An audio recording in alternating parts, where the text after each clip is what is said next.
Some people just know they could save hundreds on car insurance by checking Allstate first. Like, to check the date of the big game first before you accidentally buy tickets on your 20th wedding anniversary and have to spend the next 20 years of your marriage making up for it. Yeah, checking first is smart. So check Allstate first for a quote that could save you hundreds. You're in good hands with Allstate. Savings vary. Terms apply. Allstate Fire and Casualty Insurance Company and Affiliates, Northbrook, Illinois. You go into your shower feeling... But as soon as you reach for the Irish Spring, your day immediately gets better. That crisp, fresh, unmistakable Irish Spring scent zings your brain and awakens your senses. So when you finally emerge from the shower, 37 minutes later, because you pay the water bill so you can stay in there as long as you want, you're ready to take on the day. And smell great doing it. Irish Spring Body Wash and Bar Soap. Fresh, green, Irish. Shop now at Walmart.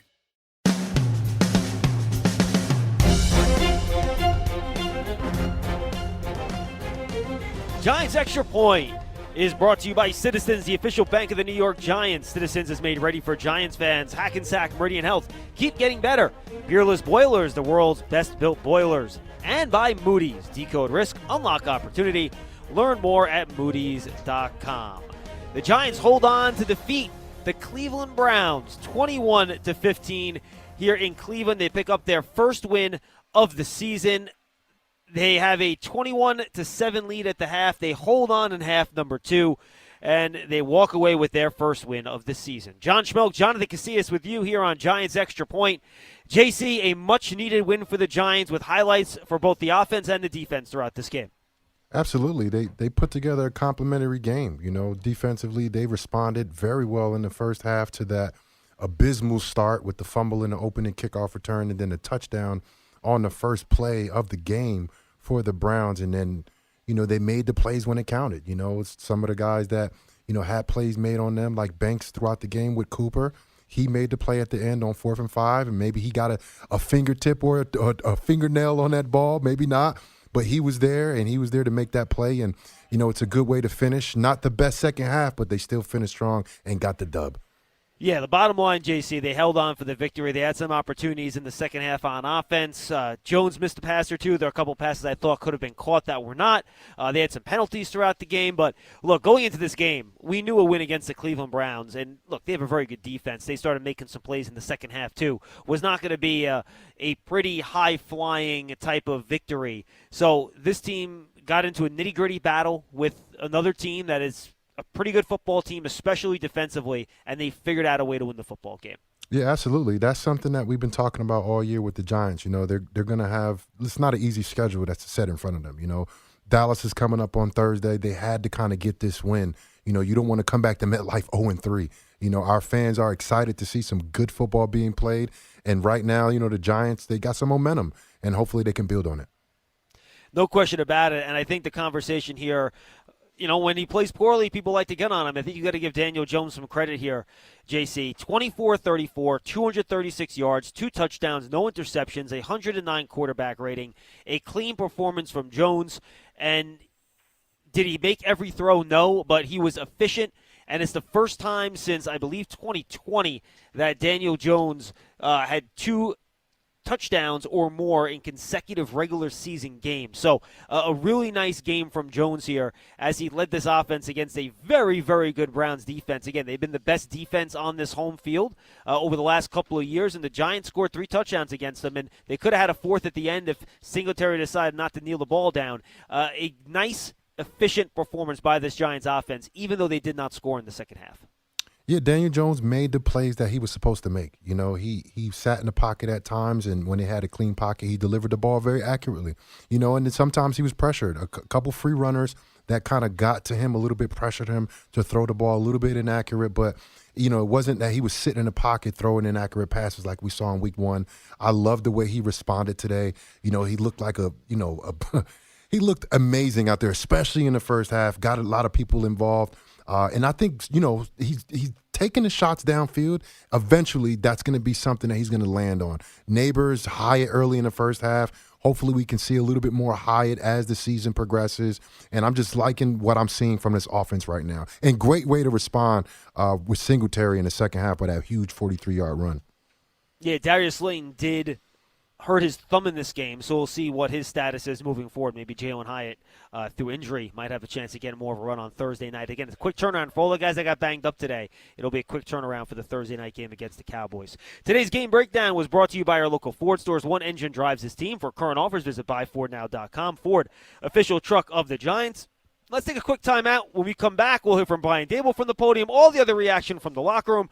We'll take your calls at 888-808-1019. That and a whole lot more coming your way on Giants Extra Point. The New York Giants defeat the Cleveland Browns 21-15. We'll be right back. You're listening to Giants Extra Point on the WFAN Giants Radio Network. Now Neighbors in motion to the left. Jones in a shotgun set. Singletary to his right. Jones back to throw. Looks, fires one left corner of the end zone. Neighbors makes a diving catch, but did he get his feet in? No signal yet. Yes, touchdown! In the back left corner of the end zone. Jones threw it high, and Neighbors went up and got it. The rookie's second touchdown in as many weeks. And with 1:44 to go in the half, the Giants have the lead.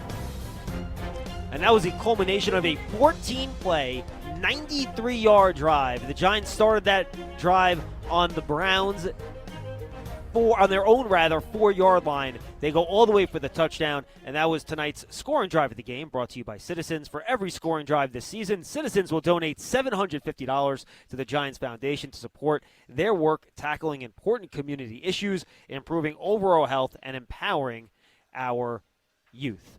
So a really nice touchdown there on the culmination of that drive, JC. To have yourself buried that deep in your own red zone, in your own end of the field, to be able to drive the ball all the way down and get that touchdown to break that 7-7 tie, really, really nice drive for the Giants there. Absolutely. The Giants have been combining the run game and the pass game. Daniel Jones' decision-making, his ball placement, having the poise to go ahead and respond. It's hard to move the ball that far down the field, and the Giants did it. I'm very optimistic about what I'm seeing for this offense. Offensive line held up today, Schmeelk. And we're talking about a tremendous pass rusher in Myles Garrett. I saw the one holding call on Andrew Thomas, and I looked at Connor. I said, you better hold him. You better not let that guy just free like that and hit Daniel Jones, because that is a big physical freak, and I think they did a pretty good job against a really tough front seven from the Cleveland Browns. Yeah, absolutely. The Browns started to wreak some havoc a bit in the second half of this game. They started getting to Daniel. He got hit as he threw a couple of times to force some incompletions. I believe Neighbors actually made a really nice play, preventing interception on one of those plays. But the Browns finished with just 2 sacks in the game, one from Zadarius Smith, and that, I believe, when he tackled Jones from behind on a scramble. And then Okoronkwo had a sack as well. Just 2 sacks for the Browns. And JC, 8 sacks for the New York Football Giants. And we talked a lot last year about game flow and how when you're behind by a couple of scores, the other team's pass rush can kind of open up and just go get the quarterback. And especially when the other team has a banged-up offensive line. The Giants were on the other end of that all year last year. How many games did we see the Giants get sacked 8 times last year because they were behind and they had a banged-up offensive line? Well, welcome to the other side of the coin, Giants fans. This time it was your pass rush that was eating because the other team's offensive line was banged up and you had a 2-score lead. Yeah, they were hitting Watson. I thought Burns hurt him. He hit that arm several times. I think twice in the span of 20 minutes. And you could see, Watson kind of wincing as he went to the sideline. They had pressure on him all day. He never looked comfortable. In the second half, he kind of, got some plays off. He used his legs a little bit, and Amari Cooper made some amazing plays downfield. But the Giants responded. I think they did an incredible job against the run. And Cleveland looked like they wanted to run the football, and the Giants discouraged them really early, and they were steady in the backfield. We saw Azeez Ojulari playing some really good football like we've seen from him in the past. Burns showed up. The guys showed up to play on defense. They did a good job against the run. And, look, I'm so excited about this game, man. And, going into the game, it was like, all right, guys, they got to pull it together, and they did. And it's very exciting to see. And like I said, they got that Thursday night game coming up, 1 and 2. Dallas at home, Thursday night. I'm so excited for what the Giants show today. JC, everyone got invited to the dinner table in this game. You had 2 sacks for Dexter Lawrence. Shocking. He ate the most. No one's surprised by that, Dex. No offense. But you're a big fella. Brian Burns had a sack. That was the strip sack. Elijah Chapman a sack. Jason Pinnock a sack. Then you had and Aziz Ojulari a full sack. I believe he had 2 halves of sacks, and that's how he got to 1. And then he had other halves of sacks for Bobby Okereke had a half a sack. So did Micah McFadden. So did Nunez Roches. And they did credit Kayvon Thibodeau for a half sack when he hit Watson initially low, and then a player up top finished that sack off. So everyone got in the mix, but I agree. It was really Burns and Ojulari and Dexter that I thought were the most consistent guys getting pressure on the quarterback. But, JC, a lot of that was on blitzes. They knew coming into this game, Watson, he was one of the worst quarterbacks in the league against the blitz. I think a 24 quarterback rating against the blitz this year, and the Giants certainly brought the heat. And it really threw that Browns offense for a loop in the first half, especially considering the Giants are not a blitz-heavy team. Yeah, I mean, you talk about Shane Bowen's conservative defense, and they were bringing the heat today. You know, a lot of free runners. Pinnock got involved. He's a tremendous blitzer. I don't see them stop blitzing him on run plays and even pass situations. And we talked about Dexter, but how about that 4th down stop late in the game? I think it was the second to last drive from Cleveland. The guy just a monster from start of the game to the end of the game. He was pushing guys through on a pile. Hey, JC, I mean, it was just incredible to watch. I got to jump in. Brian Dable's at the podium, brought to you by Yes, sir. Hackensack Meridian Health. Keep getting better. Here's the coach. You know, showed a lot of resiliency on the road, particularly how the game started. You know, this is the 3rd year anniversary of my grandmother's death, which today, the 22nd, you know, she raised me, and I was, you know, kind of giving her the business after those first 2 plays, like, what the hell you got in store for me? But the guys competed. You know, I was proud of the way they competed. It's a good football team. You know, defensively, they're a good football team. Thought we got into a rhythm, made some plays early in the game, stalled out a few in the second half. But at the end of the day, made a play there at the end, you know, to seal it. And Motor did a great job. But there's a lot of, you know, ebbs and flows of the game. Some fumbles, you know, fumble again coming out in the second half. Fumble, you know, we got to take care of. But a lot of resiliency from the guys in uniform in the room. So I was proud of those guys. Yeah, I'd say the biggest play that I think Malik made was, you know, we had a little throwback to Theo, which we had, I think. We had a big play possibility backed up, and Daniel's arm got hit. So it's up in the air. And for him to make that play in that situation, you know, risk-reward call, thinking we're getting man-to-man, and, you know, he scoots out the back there. I thought this might go. There's pressure.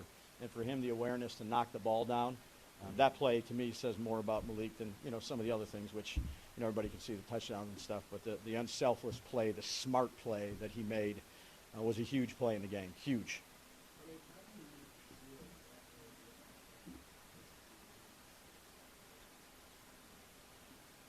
Yeah, that's what we talk about since we've, you know, OTAs. You know, you talk about resiliency and commitment to one another and teamwork and discipline and attitude. And there's going to be ebbs and flows to every game. There's ebbs and flows to every season. You know, and that's something that we preach internally.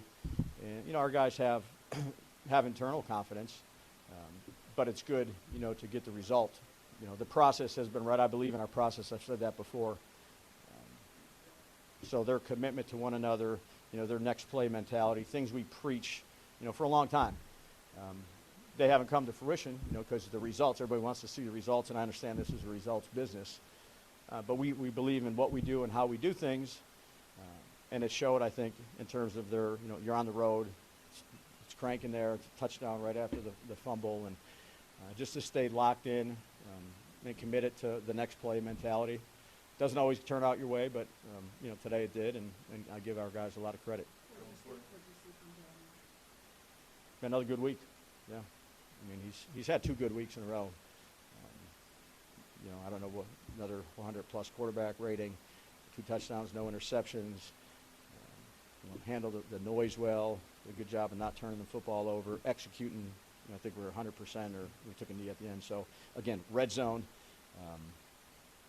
But he was locked in, and he's been that way. So we're gonna need it from him this week, a short week, and a lot of work to do.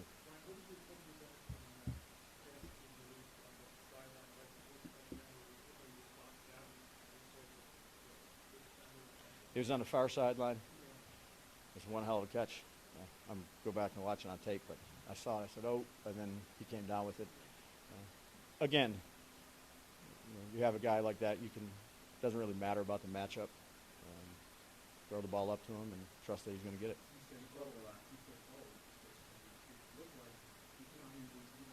It did. Yeah. Yeah. Yeah. You know, that's it takes a lot of trust between a quarterback and a receiver to be able to do that. You know, particularly with the leverage of the defender, how is he playing? And you always talk to the receiver, it's your ball or it's nobody's ball, and that's how you develop the trust. You know, my 7-year-old made a play like that the other day, so you know, we're working on that. But again, he's a good football player. You've all seen it. You know, still a lot to work on, but I've said this numerous times. Glad we have him. How important was it to see that? You talk a lot about process. How important was it for you guys to see that? The benefit is Yeah. Yeah, I mean, that's the key, right? So you'd like to have good process, which leads to good results. That's the ideal box. Sometimes you can have a good process that leads to bad results, and that's still a box you want to be in, although the result's not good. And then you can have bad process and bad results, which is what we don't want to do. So the commitment to one another, how we do things, or bad process, good results, which is a slippery slope too. You know, again, the way our guys work, their commitment, their practice habits, their study habits, it's not always going to lead to a win. You love it too. I know every week they go in and they give everything they got. They work hard in the classroom. They work hard on the practice field. The coaches are together. There's chemistry. They work their tails off. And unfortunately, sometimes you don't get the results you want. So it's good to get the results for this. It's one game. There's a lot to clean up on. And we got a short week to do it against a great team. Yeah, I like the play we had. So a little jet sweep to Malik, put it in his hands, and carried some momentum. Confidence in the players, doing it on practice. So when you get to a point where you feel that, those decisions aren't really that difficult to make.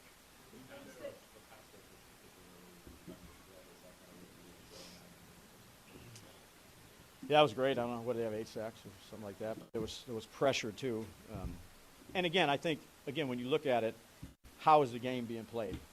So their team's down 21-7. You get to a certain point, there's more passes, there's things like that. So that helps too. So it's not just the pass rush; it's how you play the game, complementary style. Like we can get up 21-3, or there's a whole different game. Conversely, when you get down, it's hard. So there's going to be more pressure on a quarterback. That's the hardest thing to do is protect the quarterback when they know you got to throw it. So I thought complementary, is probably so far our better games, complementary football. It was a real shift in approach to the blitz, the way you blitzed in this game. I think you brought 57% of the drop back to broken. I didn't have my calculator out there, Jordan. Okay. What went into that? Again, game plan. So, each week we go into the, staff Monday and Tuesday, and we think this is what needs to be done. Play a little bit more man than we probably have in the past. The first couple games. It could change each week. That's what I like about Shane and the defensive staff and the offensive staff and Gobi, to be honest with you. They work. They exhaust all their resources. They spend a lot of time together. They work late. They're committed to one another, and then they come up with the plan that we think is best for our football team. And sometimes you have to adjust to that.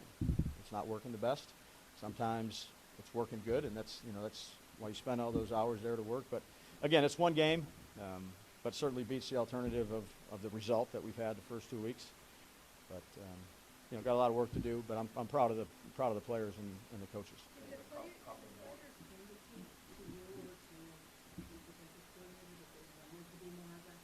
No, look.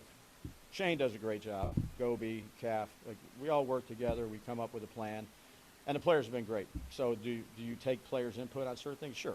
There's days I'm asking. Today I'm asking Wandell what you like, what you hear when we're talking.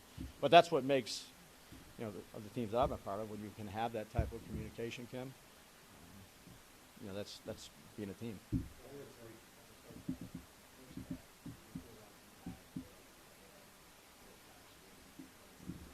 Yeah.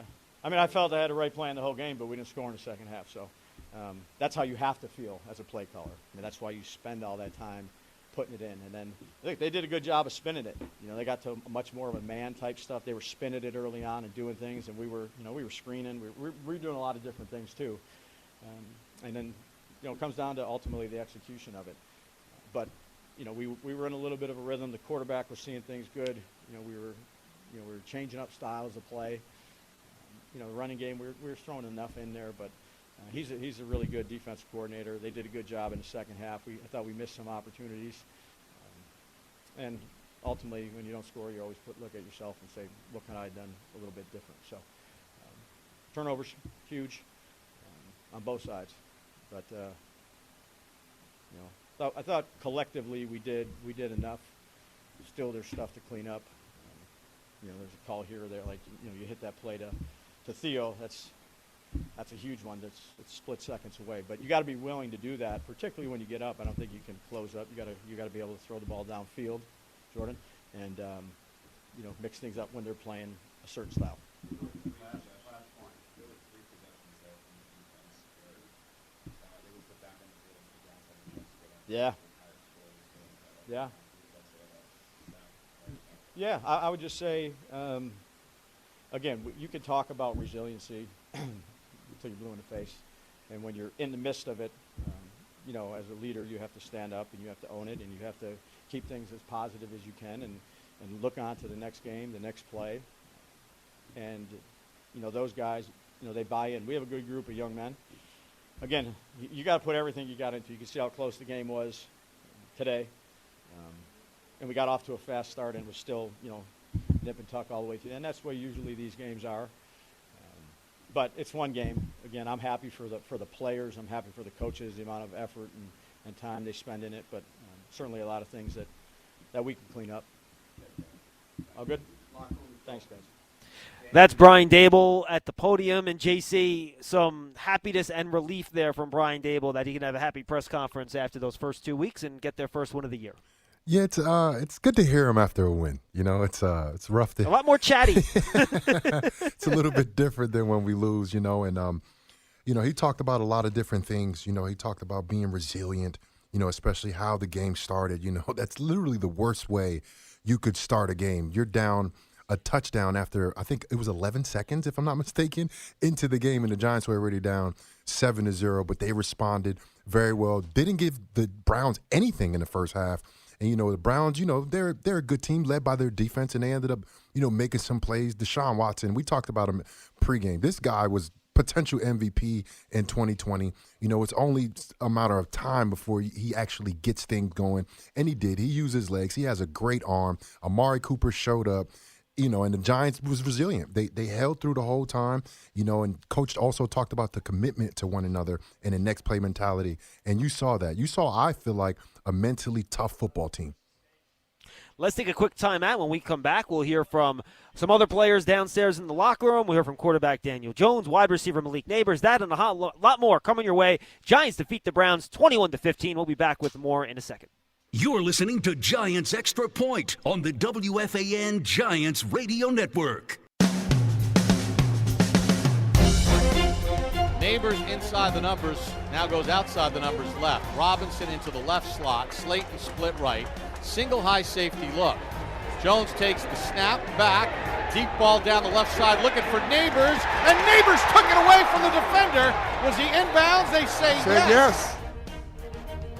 That was today's Play of the Game, brought to you by our local Ford stores. One engine drives this team. For current offers, visit buyfordnow.com. Ford official truck of the Giants. And JC, Randy Moss will be talking about that play next week because Emerson got mossed, my friend. And again, when you have a guy like Malik Neighbors, he doesn't have to be open. He can still make catches like that.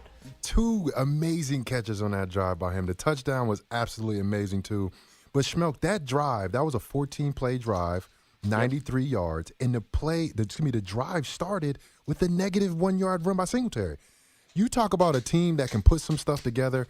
The Giants surprised me. They surprised a lot of people out there, and Dayball hit it right on the head. They played complementary football. They believed in one another, and you saw that for 4 quarters, and like I said, they didn't do that well in terms of what they were doing in the first half compared to the second half, but man, did they finish, and they made those plays at the end of the game to win this game and put it in the bag, baby.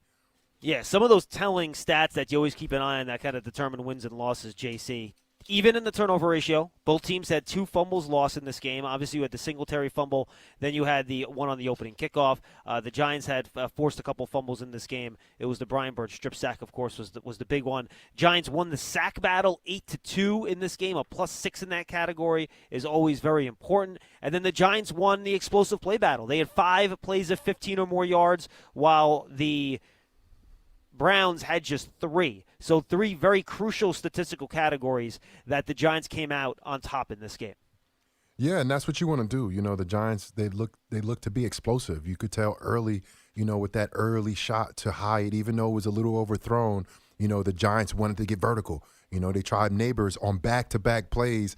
First one was a little far. The second one, I think it was really good defense. Neighbors went up to get the ball. The defender, you know, basically put his hands up in there. You know, that's going to happen. But I like the willingness to go downfield with these threats because the Giants do have an explosive offense. They just got to go out there and do it.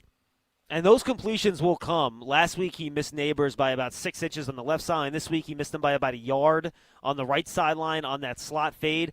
Those completions will come. They just got to keep throwing them, JC, and they do back that defense off. Today's statistics are brought to you by the Archdiocese of New York. Learn more at innercitynyc.org. For the New York Football Giants, all around, heck of a game. They outgained the Browns 340 yards to 217 in this game. They won the time of possession battle 34 minutes to 26 minutes on third downs. The Giants just 4-14. The Browns just 4-14. But the Giants did score on all 3 of their appearances in the red zone for touchdowns. I'm not counting the kneel down at the end of the game because the Giants chose not to score there. So I'm not counting that as a failure. But it was a voluntary failure, which I think should be categorized differently. For the Giants offense, Daniel Jones, 24-34 for 236 yards, 2 touchdowns, no interceptions. Devin Singletary had that 43-yard run at the end of the game. That gave him 65 yards on 16 carries. Tyrone Tracy added 5 carries for 23 yards, and Daniel Jones effective in the run game as well. 8 carries, 20 yards for him. Malik Neighbors, no one surprised. 8 catches, 78 yards, 2 touchdowns to lead the Giants, though Amari Cooper did outgain him for the game. Hello, Factor Fiction pregame show. He had 7 catches, 86 yards, 2 touchdowns. While Neil Robinson, 7 catches, 61 yards. Devin Singletary, big time in the screen game. I want to talk about that too, JC. 4 catches, 43 yards. And then Tyrone Tracy, a pair of catches for 17 yards. Daniel Bellinger, Theo Johnson, and Darius Slayton, each with a catch apiece. For the Cleveland Browns on offense, Deshaun Watson, 21-37, just 196 yards, 2 touchdowns. Jerome Ford, 10 carries, 37 yards. Deshaun Watson had 4 carries, 26 yards in this game. Amari Cooper, I mentioned his stat line. Jordan Akins, their tight end, 4 catches, 29 yards. 4 catches, 27 yards for Jerry Jeudy. Jerome Ford had a couple screen passes of his own, 3 catches, 33 yards. And Elijah Moore had 2 catches for 17 yards in this game. I got to go over some of the defensive stats. I mentioned the sacks a little bit earlier in the broadcast. How about Cordell Flott? At just like 175 pounds soaking wet, 180 pounds soaking wet, JC, 9 tackles in this game, including 7 solo, 1 tackle for loss, 8 tackles for Bobby Okereke, 7 for Jason Pinnock. I'll go through the sacks again. Pinnock had a sack. Burns had a sack. Chapman had a sack. Ojulari had a sack. 2 sacks for Dexter Lawrence and a half sack apiece for Thibodeau, Nunez-Roches, McFadden, and Bobby Okereke. We had passes defended by Brian Burns. Oh, I'm sure he's kicking himself about not getting that interception that hit him right in the hands. Yeah. And Deontay Banks with a pass defended as well in this game. Elijah Chapman and Azeez Ojulari had those 2 fumble recoveries. I mentioned the Burns forced fumble. And then, of course, you had the fumble on the exchange, on a handoff, rather, between Watson and Ford. Let's go on to the podium where Daniel Jones is addressing the media. Pass rush, certainly something we, had a plan for and you need to prepare for. So a lot of respect to this defense. I thought we had a good plan, and for the most part, I thought we executed it well.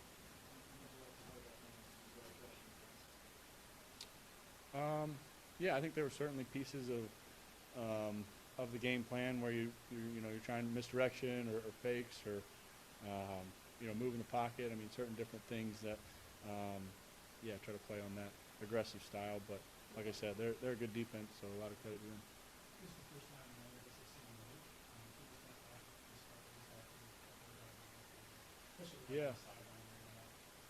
I mean, he's played really well to start. Hasn't surprised us, watching him in training camp and all the plays he's made. But he's made a lot of big plays for us, and I've got a lot of trust in him going up and getting the ball, and we need to continue to take advantage of his ability to make plays.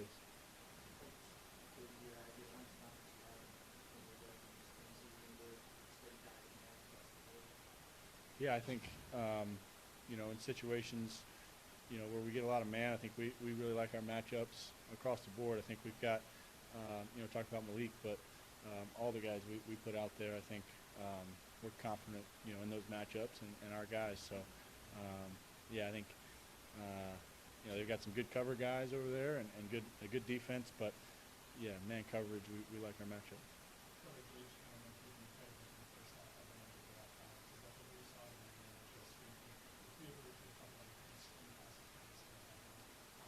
Yeah, I think, like I said, I thought the game plan, was really good and taking advantage of some of the things that they did and mixing it up. I think, changing the pace, keeping them off balance with a lot of those calls.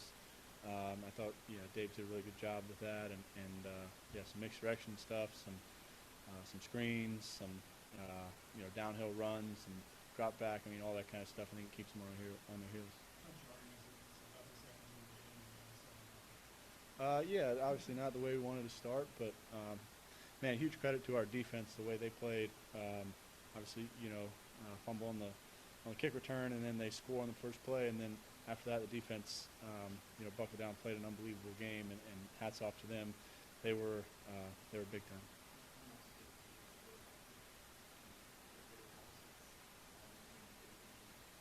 Yeah, for sure. I think that's helpful for a quarterback for sure. I think we got lots of guys who are dangerous with the ball in their hands and making guys miss, catch and run. So, just try to get it to them and let them go.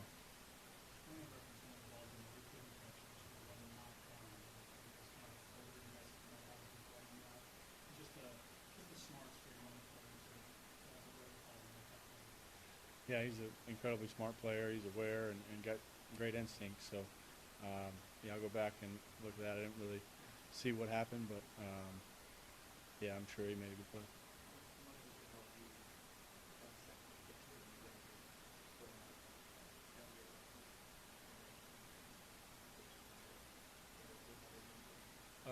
I think that's part of the game plan. I think Dave's and the whole offensive staff does a really good job with that kind of stuff, mixing up personnels, get different looks. Defense, plays differently. So I think it's just another way to keep them on their heels.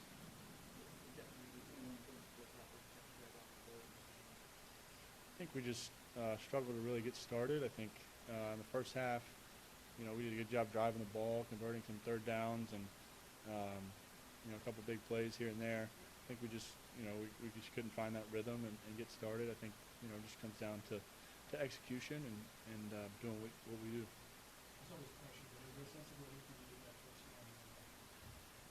Yeah, I mean, I think it's always feels good to get a win, however it comes, and first one's important. So we got to look at what we did well, build on it, and then clean up the things we didn't do as well.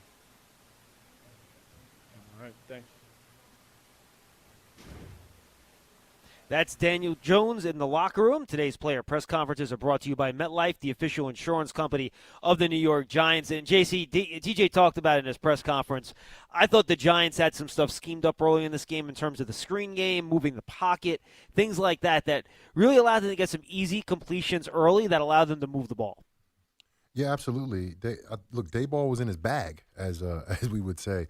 He talked about, even when Dayball talked earlier, he talked about changing up the styles of play, doing different things. And, when you have a team like the Cleveland Browns who has been playing so well at home defensively, you got to hit them with different looks. You got to, switch it up, get them on the edges a little bit, hit them right down the middle, be effective when you're throwing the ball down the field. And Daniel Jones had a hot start. I think he was 11 for 12, if I'm not mistaken, in the first half. So he was right on point, moving the chains, moving the sticks, and progressively getting that ball down the field with a lack of run game also in the first half too. So, a lot was on Daniel Jones, and he rose to the occasion. Let's take a timeout. When we come back, we hear from Giants wide receiver Malik Neighbors. That and more as we continue on Giants Extra Point. Giants defeat the Browns for their first win of the season, 21-15. We'll be right back. You're listening to Giants Extra Point on the WFAN Giants Radio Network. This is Deontay Banks, and you're listening to the radio home of Big Blue, The Fan, WFAN, and WFAN FM, New York. 4th and 5. Watson back to throw. Fires it over the middle.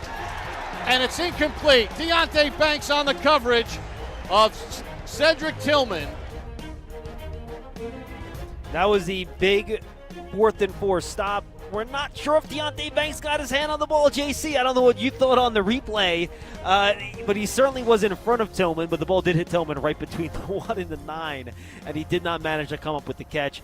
The previous series, Dexter Lawrence had the big sack of Deshaun Watson when he tried to scramble for the first down. So after a couple weeks where their defense was much maligned, they made some very, very big plays in the second half, and overall holding the Browns to 14 points, JC. Nice job by the defense today.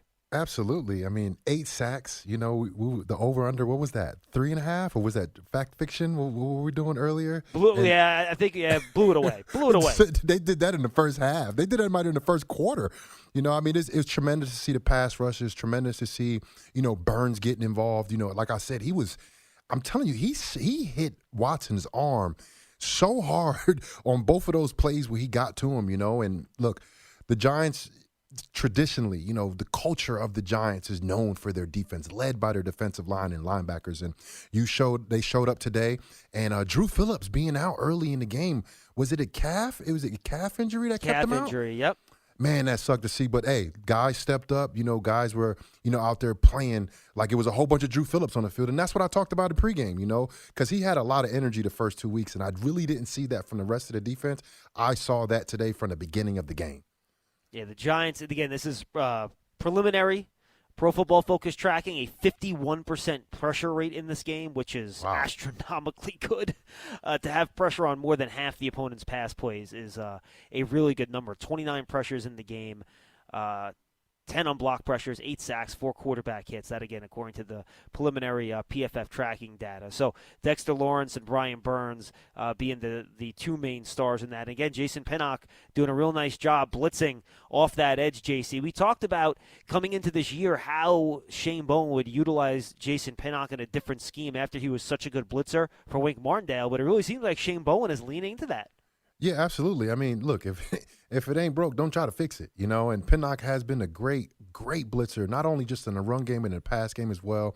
He's winning those one-on-one blocks where, the running back steps up to block him. He's throwing running backs to the side. And his angle towards the quarterback when he's free, you can't mess those up. He doesn't false step. He takes the right angles, and he gets the quarterback down. He does a tremendous job blitzing. And a lot of corners and safeties, they kind of get free sometimes because they just don't get counted in the count when the offensive line are miking people and they're, setting the protection. They don't really account for those guys, but you have to make those plays, and Pinnock has been consistently doing that since he's been playing for the Giants, and you got to tip your hat to him because it's not a given. A lot of guys are free. It was a lot of guys free from Cleveland. They didn't get home, so Pinnock was able to capitalize on his opportunities. Let's do a quick look at the NFL scoreboard here. In the late games, the big game for the Giants to keep an eye on are the Ravens and Cowboys. Nelson Aguilar just had a 50-yard catch and run. Ravens lead Dallas 7-3, but they're scored. knocking on 14-3. the door. They just scored. Did they just score? Derrick Henry just punched it in. I guess my feed is a little delayed item, 2nd and goal at the 1. So they scored. It's going to 13-3 pending the extra point. Yep. Ravens lead the Cowboys. Niners lead the Rams 7-0. Lions and Cardinals tied at 7 apiece. Seahawks already all over the Miami Dolphins 17-3. Obviously, Tua Tagovailoa not playing in that game on injured reserve with that concussion issue. And the Panthers behind Andy Dalton, they lead the Raiders 14-7. All those games still in the first half. The early games today, the Colts hold on to defeat the Bears 21-16. Vikings annihilate the Houston Texans, Jonathan Casillas, 34-7. Wow. I think all of us now officially we need to reevaluate that first game of the year against the Vikings, where everyone said what a terrible loss it was. Obviously, you don't want to lose 28-6 to any team, but given how the Vikings have played since, the Vikings might be one of the best teams in the NFC with the way they've played the first 3 weeks this season. Eagles, after giving up an early lead, they score a touchdown and a 2-point conversion in the 4th to defeat the Saints 15-12. Steelers double up the Chargers 20-10. Broncos all over the Bucs 26-7. And the Packers will defeated the Titans 30-14. Jordan Love did not play in that game. He's still trying to come back from that knee injury. All right, let's bring in Paul Dottino. He was in the locker room today. Paul, I got to imagine this was a little bit of a different mood than the first 2 weeks. Oh, it could not be more different, John. In fact, down here, there's just tremendous relief. I think more than anything else, there's not a lot of celebrations. I'll be perfectly frank with you. Guys are not giddy and they're not jumping around doing jumping jacks at all. That's good. It's more I like that. It's a sigh of relief, understanding that, hey, they're now 1-2. They got a short week with the Cowboys coming in on Thursday. But what they were very pleased about is that they did clean up some of their issues. There was one long drive that the Browns had in the second half where there were missed tackles.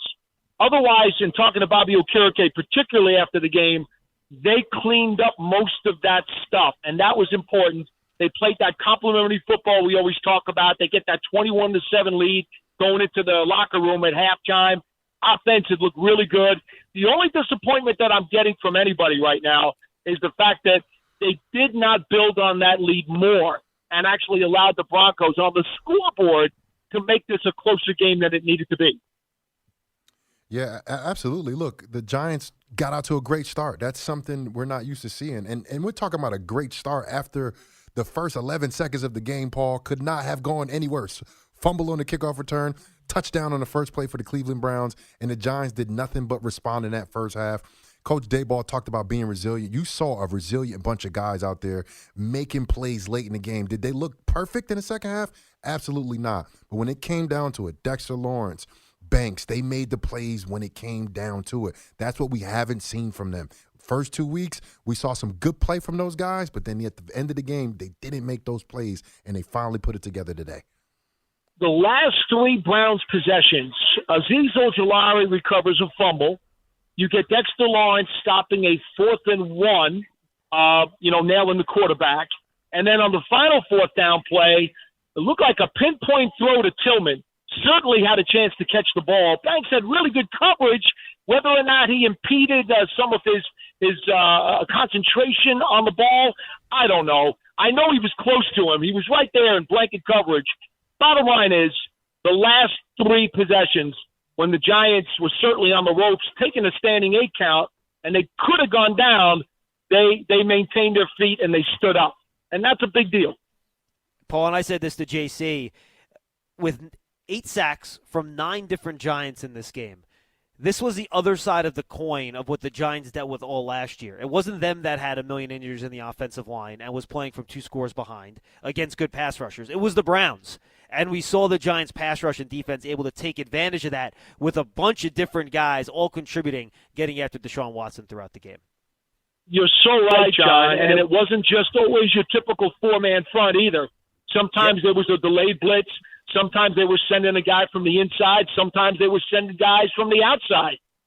Shane Bowen really mixed things up today. He knew that the Browns were somewhat suspect on the line. When Wills went out for a while there in the second half as well, that just made the situation worse for them. And to Bowen's credit, he figured, hey, you know what? Nobody cries over spilled milk for any team in this league. When they're wounded, you go after them. And he did a really good job, and of course, getting the strip sack out of Burns right before the end of the first half, which set up the touchdown that put the Giants up by 2 full scores. I thought that was a huge play. And they forced a lot of punts. They didn't force one punt last week, and they forced a lot of punts against this Cleveland Browns team.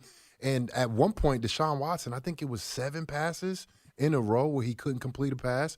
He was rattled. You know, the Giants were on top of him. And like you said, I think they could have capitalized so much more on, the momentum that some of the defensive guys were making, making great plays off that. The complimentary football, we saw a first half of that and we saw the finish of that. But if the Giants can do it for 4 quarters, man, what's the possibilities that we can see from the Giants if they could actually play 4 quarters of really good complimentary football where the defense is making plays, offense is responding, offense is making plays, defense is responding. I want to see what that really looks like. And hopefully they can do it on Thursday night. JC, complimentary football would have looked a lot better if Greg Joseph had hit that field goal that would have iced the game, with just a couple of minutes to go. And that's the shame of it, right? because they still made you sweat. And don't tell me you weren't, because I know you were back in the studio. I know you were JC, sweating. and by the way, Paul, it would have been nice if the offense made that field goal a little bit easier too, and it wasn't a 50-yarder. Right. Yeah. Yeah, I'm not going to pull punches on that one either. They could have gotten some more yards, although at that point they were being ultra conservative. They would just try to run clock, thinking, okay, the guy can hit it. Well, it didn't work out. And come on, is there a Giants fan out there when he missed that field goal who didn't say, "Uh-oh, this is a problem"? Hey, and also let's not forget, Singletary had another fumble. Mm-hmm. So there are things to be cleaned up here, John. Let's not kid ourselves. It's one win, but again, enough of good things that they're going in the right direction. It's one win. You're 1-2. You have a division game on Thursday against a team you've had a lot of trouble beating over the past 5 or 6 years. So obviously, the 1-3 start's not good either. So enjoy the win, but you're right. A lot of work to do in a quick turnaround. Paul, anything else before we say goodbye that you want to hit with us from the locker room? No other injury information from downstairs. Again, just a tremendous sigh of relief. I will say this: I did ask Malik Neighbors point blank about the support of the teammates and the difference in the feelings and the emotions off of last week compared to this week. And he said, Daniel Jones in particular, as well as some of the other veterans, could not have been better to keep his spirits up. And he was very happy to reward them with a really good performance today. And we will hear from Malik Neighbors when we come back. Paul, have a safe trip back home. We appreciate you joining us from downstairs. Don't miss the bus. Get on that plane and get home safely to New Jersey, my friend. All right, John, you too. Take care. Paul Dottino in the locker room. Thank you to Paul for calling in. We'll hear from all these guys in the locker room throughout the rest of our post-game show. But next segment, we'll get Malik Neighbors up after the Giants' 21-15 win over the Browns here in Cleveland. But first, let's pause 10 seconds for station identification on the WFAN Giants Radio Network. WFAN, WFAN-FM, WFAN-FM HD1 New York, and Odyssey Sports Station. All right, let's take a quick timeout. When we come back, we'll hear from Malik Neighbors and others downstairs in the Giants locker room after the 21-15 win. We'll be right back. You're listening to Giants Extra Point on the WFAN Giants Radio Network. This is offensive coordinator Mike Kafka, and you're listening to the radio home with Big Blue, The Fan, WFAN and WFAN-FM New York. Neighbors to the left, Robinson, Johnson, and Slayton in a triangle in the right slot. Tracy to the right of Jones. Now Robinson in motion left. First and goal at the 5. Jones back, looks, fires it into the end zone. Touchdown, Neighbors on the skinny post. Jones looked left all the way. Snap back. Neighbors on the skinny post. And the Giants now lead it by 2 touchdowns with the extra point pending. That Malik Neighbors touchdown gave the Giants a 21-7 lead, his second touchdown of the game. And we heard from Malik Neighbors in the locker room after the game. You're on listening to Giants Extra Point. Giants defeat the Browns 21-15. Here's Malik Neighbors after the game in the locker room. Congrats on the win. Appreciate it. Yeah. How much of a relief is that? A big one. It's good to get this win and carry over to next week. Can you take us through the first catch? You know what I mean? There were 2 awesome catches in the one drive. One on the sideline? Right, where you snatched it. It would look like it was going to be an interception. Just walk us through the whole play, please. I mean, we got called a play, and I was kind of confused on what to line up. And then after that, it was just like, I just turned it into a goal. I was just like, DJ, give me a shot on it. So it was like he gave me a shot. I just made a great play on the ball. Do you fear it might be picked as it's coming toward you? What do you think? Yeah, when I seen him turn around, I kind of, and how the arc of the ball was dropping down, I was feeling like it was going to be a pick. So I just try to put my hands in front of his hands and try to snatch it away, and that's what I did. Malik, you get the 2 touchdowns. It's 21-7 at halftime, and it looked like complimentary football there. The defense made a play. Burns gets the strip sack. You guys take advantage. That's how it's got to work, right? Right. But we still got to come out in the second half and do clean up a lot of mistakes that we made. Have a way clean the second half. Could you describe the difference in emotion? Obviously, now the elation. Last week we knew you with so much pride and very frustrated. Right. I mean, I had great teammates around my back, pushing me for greatness. This last week, they kept pushing me.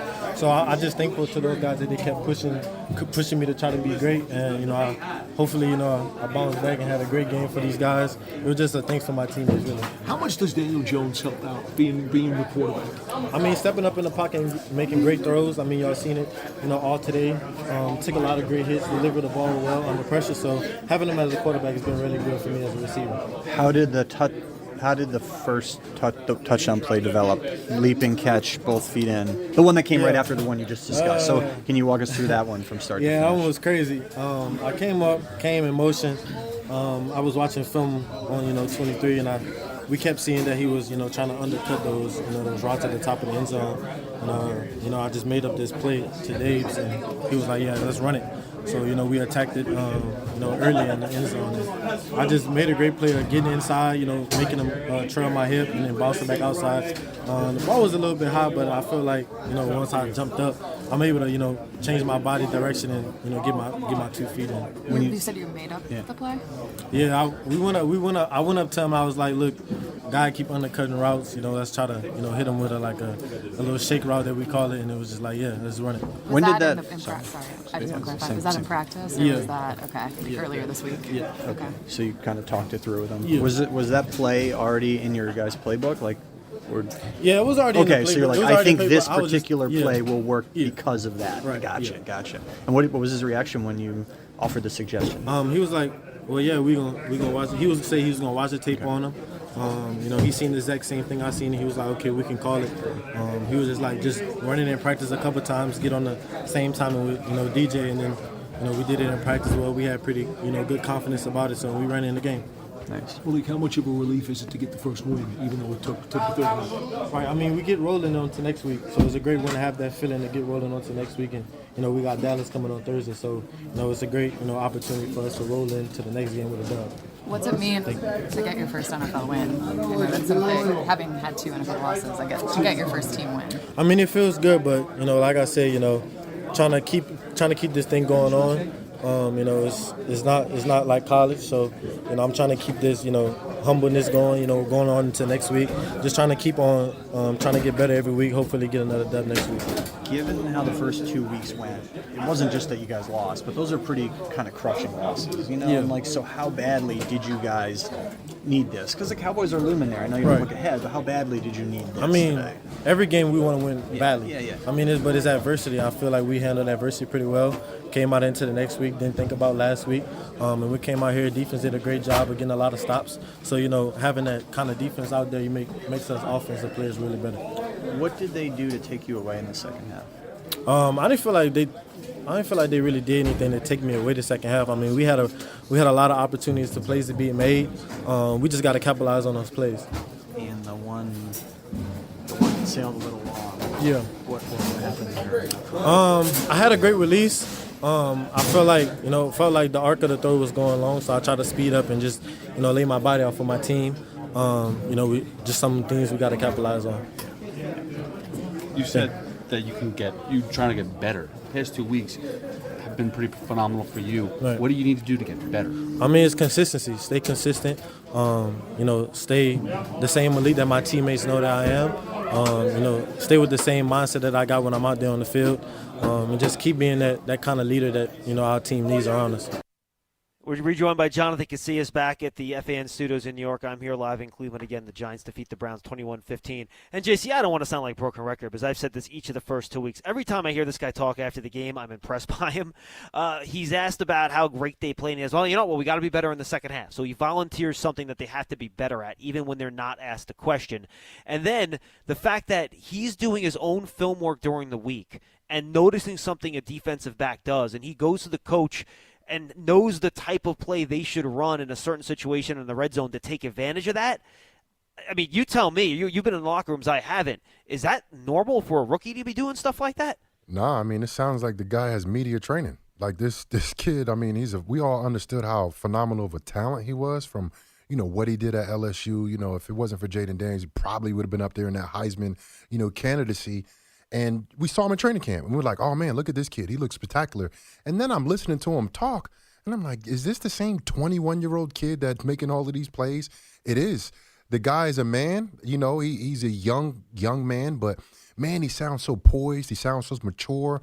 How about the film study, though, man? Like, the fact that he noticed something, it's crazy. He sounds like he's a vet, 7 years in, and it's his third game as an NFL player, and he's already up there in statistical leader in a very talented league with very talented wide receivers, on an offense that's, kind of clicking the last 2 weeks. And, he's one of the main reasons, if not the main reason, why they're clicking on offense, man. And I'm looking forward to seeing what he does in the future, man. He's a special talent. All right, let's take a quick timeout. When we come back, we will wrap up things on our network. We'll be on our local station for another hour after that. But the Giants defeat the Browns 21-15. We'll be right back with more on Giants Extra Point after this. You're listening to Giants Extra Point on the WFAN Giants Radio Network. This is Andrew Thomas, and you're listening to the radio home of Big Blue, The Fan, WFAN and WFAN FM, New York. Singletary in a one-back set with 2:23 to go, and the Browns out of timeouts. Giants pitch it for Singletary right. Singletary to the sideline, inside the 40, to the 35, to the 30, to the 20, to the 15, to the 10, and then he goes down at the 1-yard line. But why? Why? Go in and score. Well, why? Because the Giants are able to kneel down 3 times and secure the victory. He could have scored, and they would have won the game anyway, sure, but the safest path there was to go down at the 1. The Giants kneeled 3 times. The game expired, and the Giants walk out of Cleveland with a 21-15 victory. John Schmeelk, Jonathan Casillas, Giants Extra Point. Giants football is brought to you by Verizon, the official 5G network of the New York Giants. Verizon, America's most reliable network. We talked to the man that had that run, Devin Singletary, in the locker room after the game. You play fantasy owners yet about the? Oh, I know they. I'm not gonna check my phone. I know they mad at me. My teammates already telling me, yeah, don't check your phone tonight. So I'm already knowing what's coming with that. Did you guys talk about not going into the end zone if you got a big play there at the end? Did you talk about it? Yeah, we talked about it. Get the first down and get out. That's what we talked about. Yep. Yeah, we remember when Bradshaw in the Super Bowl fell into the end zone. I'm sure you know about that one. Yeah, definitely know about that one. I was just glad we was able to execute the plan though. Yeah. How good does it feel to get the monkey off your back and get a win in week 3? Yeah, it feels good to go 1-0 today. Got something to build off of. Everything didn't go our way today. A lot of learning points throughout the game, but we was able to go 1-0. That's the most important thing. It looks like the last 2 weeks this offense is starting to get more in sync, though. Is that something, the figment of my imagination, or are you feeling it as well? Yeah, we definitely starting to get rolling. That's going to be a big part because our defense, they've been balling since day 1. So we knew we was going to have to pick it up on offense to help them guys out. Specifically, can you just talk about the strides you guys are taking offensively? What exactly are you seeing from this offensive group? Man, just guys sticking together. No matter what happens, we having each other backs and going out and executing when we have to. How much does it help with a short turnaround? You got Dallas on Thursday to come off a win instead of coming off a loss. Yeah, I mean, it's always better to get a win in any situation, so it definitely helps. It's going to be a big mental week for us, and we know Dallas is going to come with it, so we got to get ready to go. And JC, right now the Cowboys are trailing 14-3. They had the ball inside the Ravens' 10-yard line. CeeDee Lamb fumbled on a slant. Ravens got the ball back. They just punted back to the Cowboys with about 9 minutes to go here in the second quarter. But it is going to be a quick turnaround this week, JC, for the Giants, trying to get ready for this game against Dallas. And look, they're still only 1-2. Very important to try to stack wins now and not reverse this trend after just one victory. Yeah, it's a big week. The schedule was released months ago, and this is something that you always, look forward to. When are you playing the Dallas Cowboys, and where is it at? The Giants get to host the Cowboys, for the second year in a row at home. It wasn't the first game of the season like it was last year, but it's a Thursday night, a game that I absolutely hate, Schmeelk. I hated playing on Thursday. That quick turnaround, yeah, bro, I'm sore till Friday. Usually every single week. And, you got to do what you need to do to get through practice and, take whatever you need to take in terms of painkillers and over-the-counter meds, like Advil and stuff like that, Aleve and stuff like that. But, you're sore after a game like this. A lot of tackles, a lot of hard hits, and it usually take, 4 or 5 days to recover. And Thursday, man, I always hated those games. But, it is what it is. It's on the schedule. I think pretty much every single team plays a Thursday game. So it's not like, the Giants are out of the ordinary. but it's a huge game. Dallas Cowboys, win or lose this game, is still going to be important for the Giants to come out victorious on Thursday. It'll be huge in the division because the Giants cannot fall 2 games, basically almost 3 games behind in the division with 2 losses in the division to one the Commanders and one the Cowboys. They cannot do that. And always an advantage to be home on those Thursday night games, not have to travel like Dallas will for that Thursday night game at MetLife Stadium on Thursday. Please stick with us if you are listening on our local flagship station, WFAN, but it is time to say goodbye to the affiliates across the country on the Giants Radio Network. Our next broadcast on our network will be on Thursday night when the Giants host the Dallas Cowboys. Our network pregame begins at 7:15. Locally, we'll be on an hour before that at 6:15. Thanks for listening to us today. The Giants again defeat the Cleveland Browns 21-15, and we'll see you Thursday night on the WFAN Giants Radio Network. But we are not done on WFAN right here in New York. Another hour of postgame. We have a lot more audio from the locker room, including Dexter Lawrence, Brian Burns, Azeez Ojulari, a bunch of guys that got sacks in this game. We will take your calls at 888-808-1019 and more reaction and analysis from Jonathan Casillas as well. We continue right here on Giants Extra Point right after this.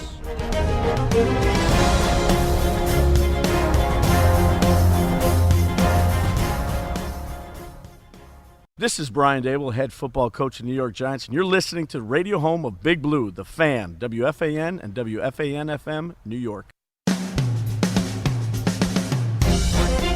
1st and 10 from the 40. Watson back in, drops straight back in the pocket. Hit by Burns, sack, fumbles, Giants recover it. Brian Burns with the sack, and Elijah Chapman has recovered the fumble. With 1:32 seconds to go in the half.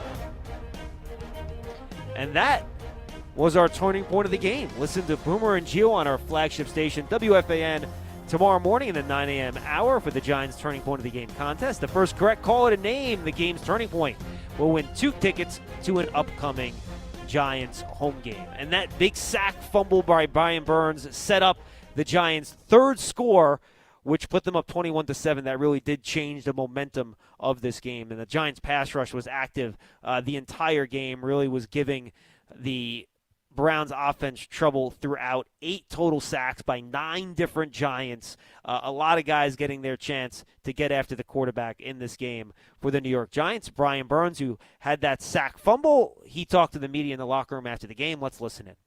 Yeah, it feels good to get that on the board, get off that donut. And we needed that going into this short week against a division opponent, so it's good to get that off the board. Now all the focus is on, Dallas coming up. Paraphrase KT's question. There has been a lot of noise. You signed a big contract, only sacks 2 weeks, everyone freaks out.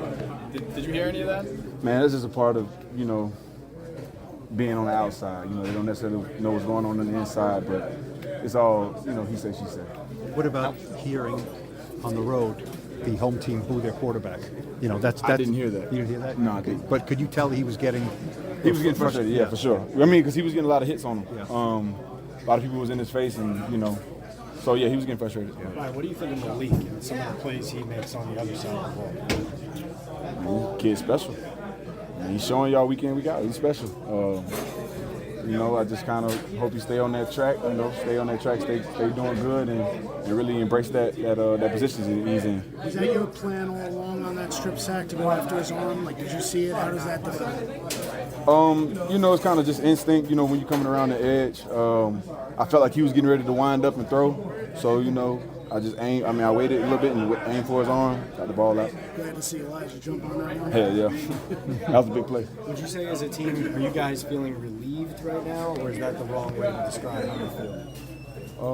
I wouldn't say relieved. Confident. Just excited for the future to come. Finally got it on the board, and we was going to use this momentum to keep it going. We got a quick, short turnaround, so just want to use that and going into that week. You talk about playing with momentum. I feel like we've heard and several other people mention this too, how much playing with the lead can help the pass rush. How much would you say playing with a pretty sizable lead today helped out the pass rush? Yeah, it helps a ton. It's complementary football, and when the offense was rolling early, and when they get going, it forces the other team to kind of be a one-trick pony. They got to throw the ball. They have to score quick. So, you know, it plays into our hand, and then from that point it's on us to take over. How much did this show kind of what the blueprint is for this team, right, in the defense in particular? Like, you guys, especially that defensive front, being able to get after the quarterback? It showed the taste. I still feel like there's more that we can work on and get better at. Like I said, there was a lot of opportunities that we did miss out there.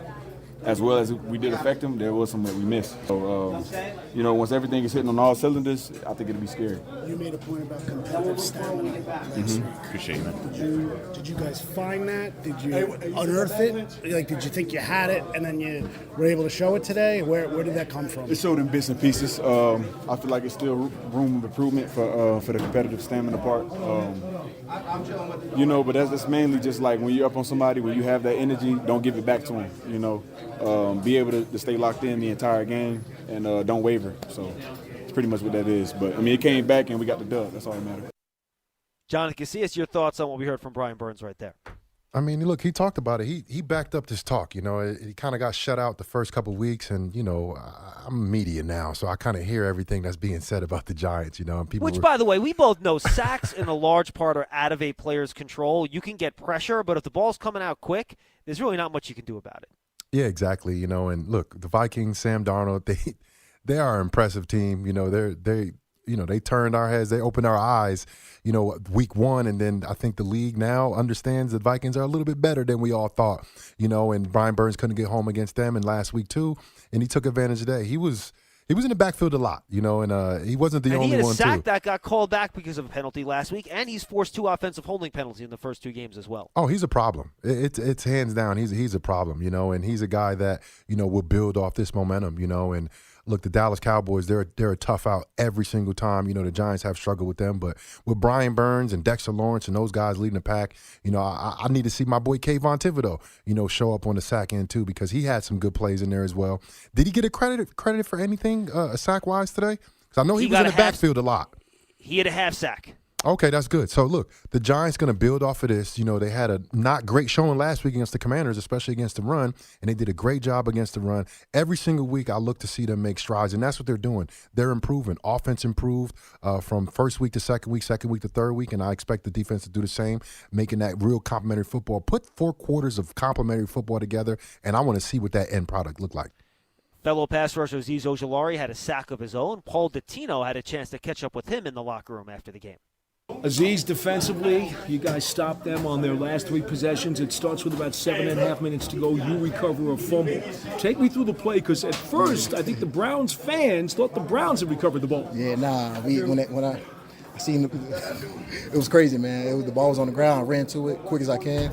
He tried to take it away from me. I fell on it, tried to pull it, and make sure I had it, held it tight as I could, and make sure it was our ball to get the turnover for us. We had talked last week about how you guys didn't get any takeaways and how that's such an important part of what you need to do. Right. Yeah, it's big, man. It changed momentum.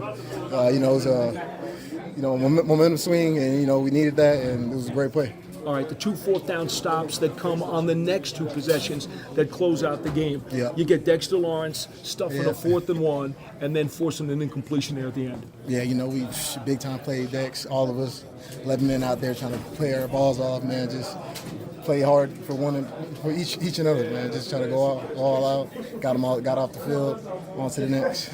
It seems like it's been a couple years since this defense has been able to play from ahead for a change. You guys had a 21-7 lead at halftime. That had to make a world of difference. Yeah, for sure. We try to take it one play at a time.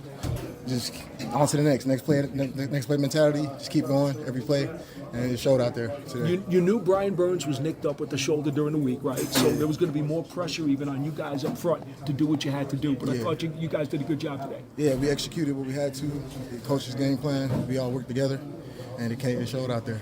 All right, finally to get the monkey off your back. Now at 1-2, it took 3 weeks, but you got the first win. How big was it knowing that Dallas is on deck Thursday? It's amazing to come to someone else's stadium and get the win.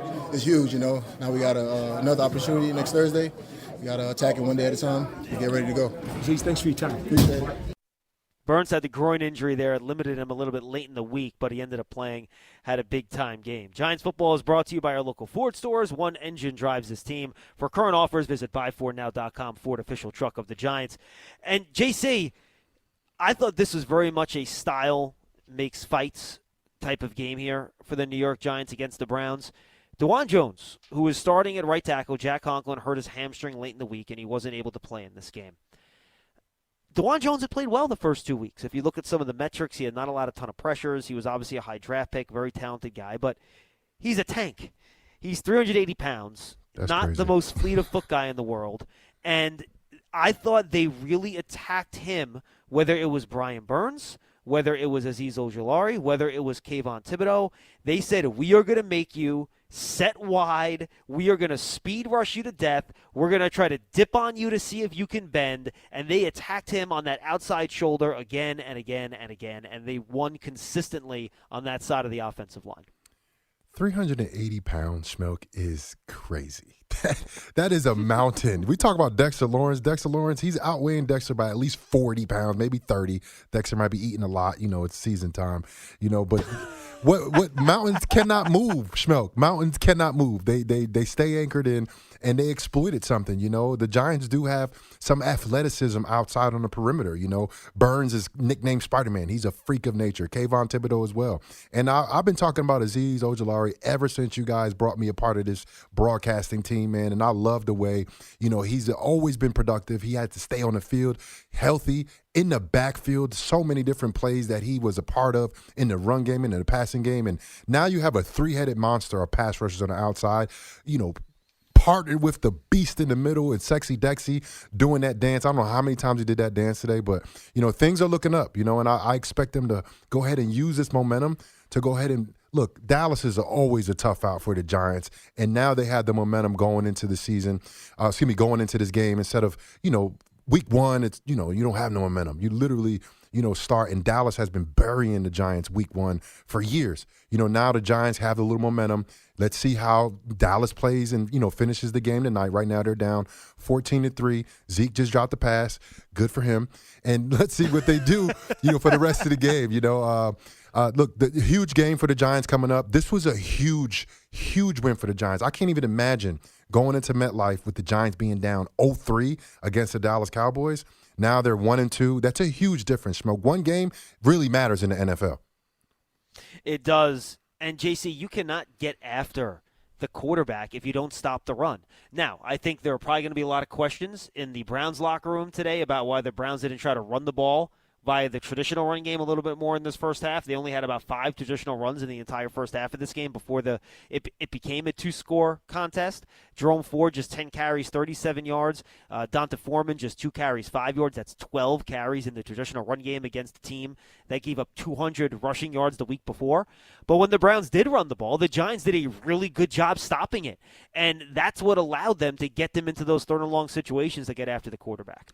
Yeah, I mean, you look at what they were doing offensively for the Cleveland Browns, right? The fumble on the kick return for the Giants, and then they scored on one pass, great defense, but, the ball was perfect, and Amari Cooper, he's a tremendous wide receiver. He's been doing it for a long time, and then the next drive, they start off with a run, and they have some success, and then they have a pass, and then Watson gets sacked on third down.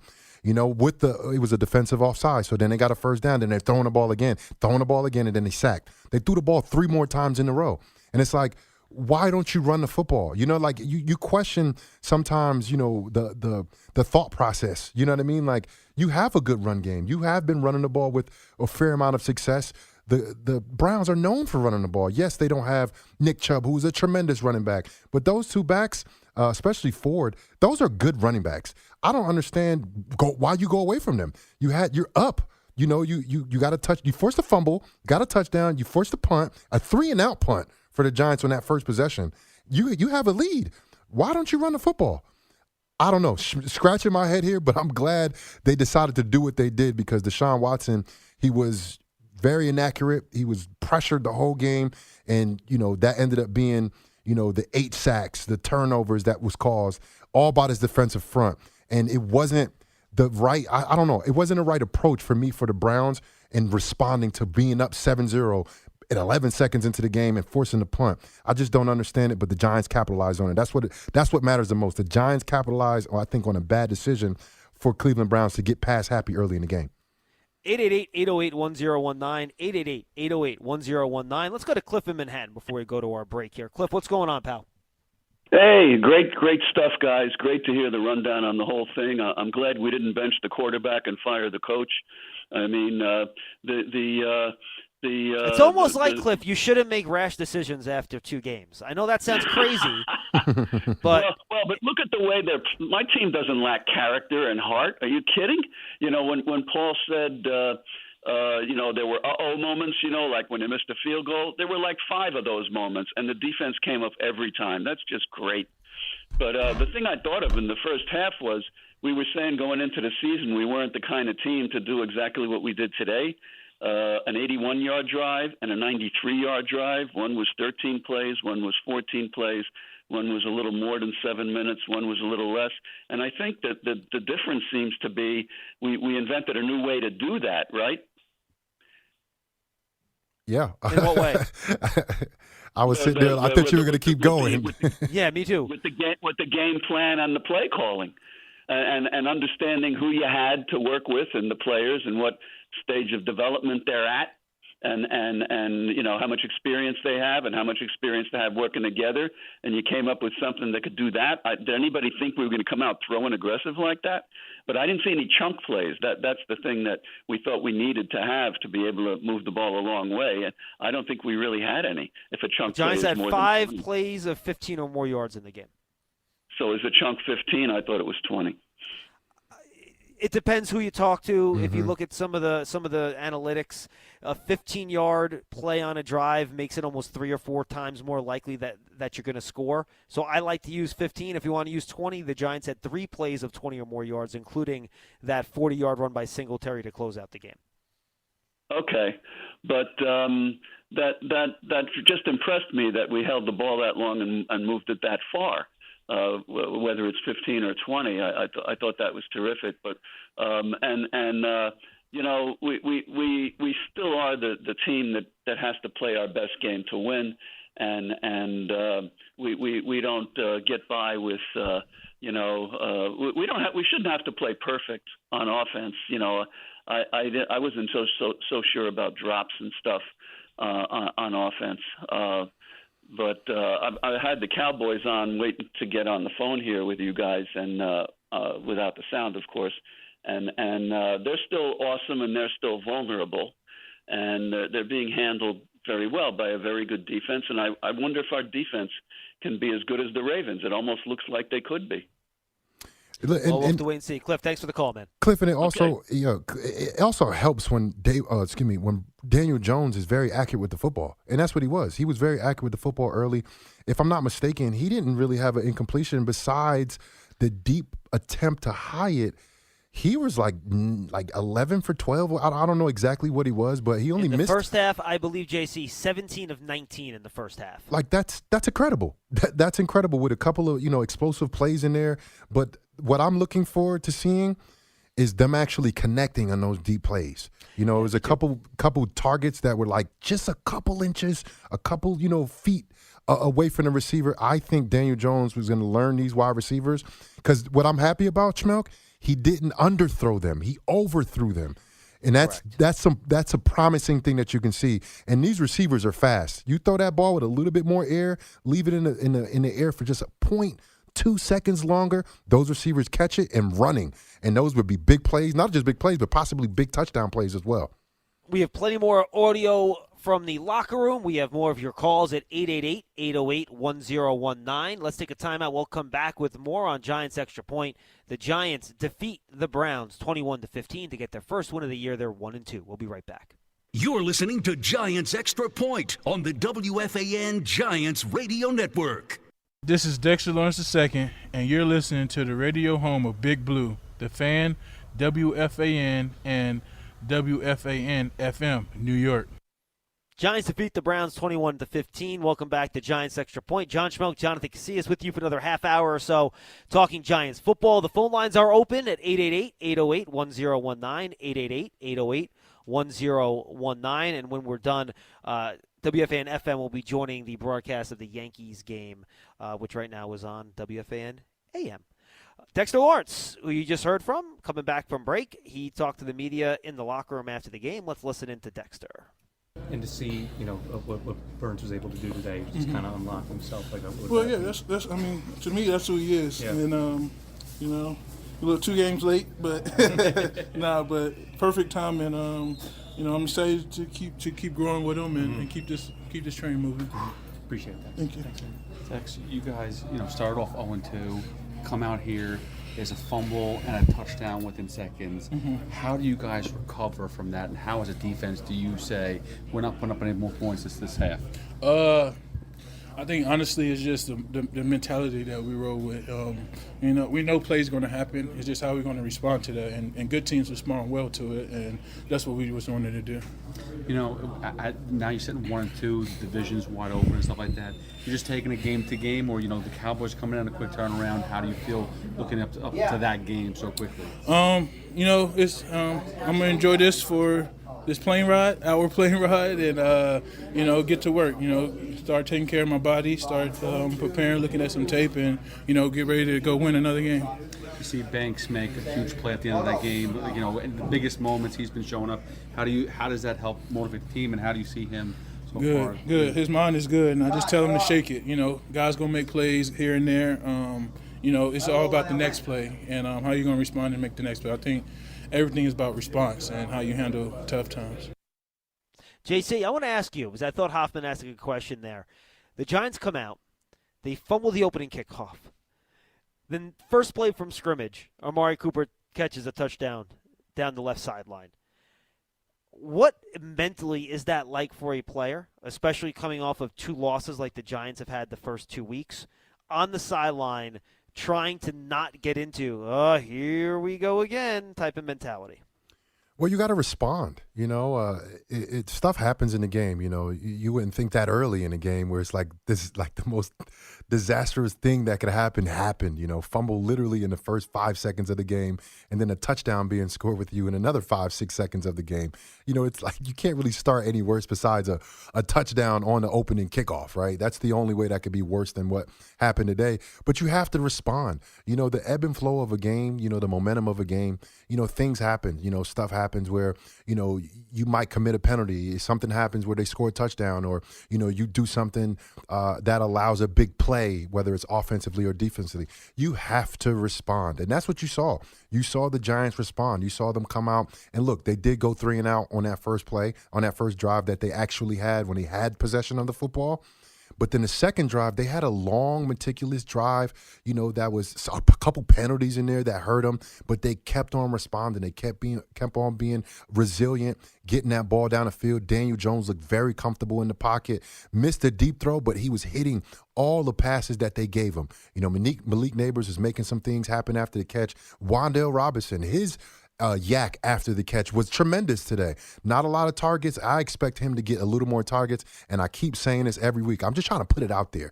Jalen Hyatt will be a member of this offense. He will be a contributing factor to the Giants' win in the near future. Hopefully it's on Thursday, because this guy is a phenomenal deep threat, and the Giants, hopefully, can figure out a way to get him more involved, because, look, even the pass that Daniel Jones overthrew him, he had the defender beat.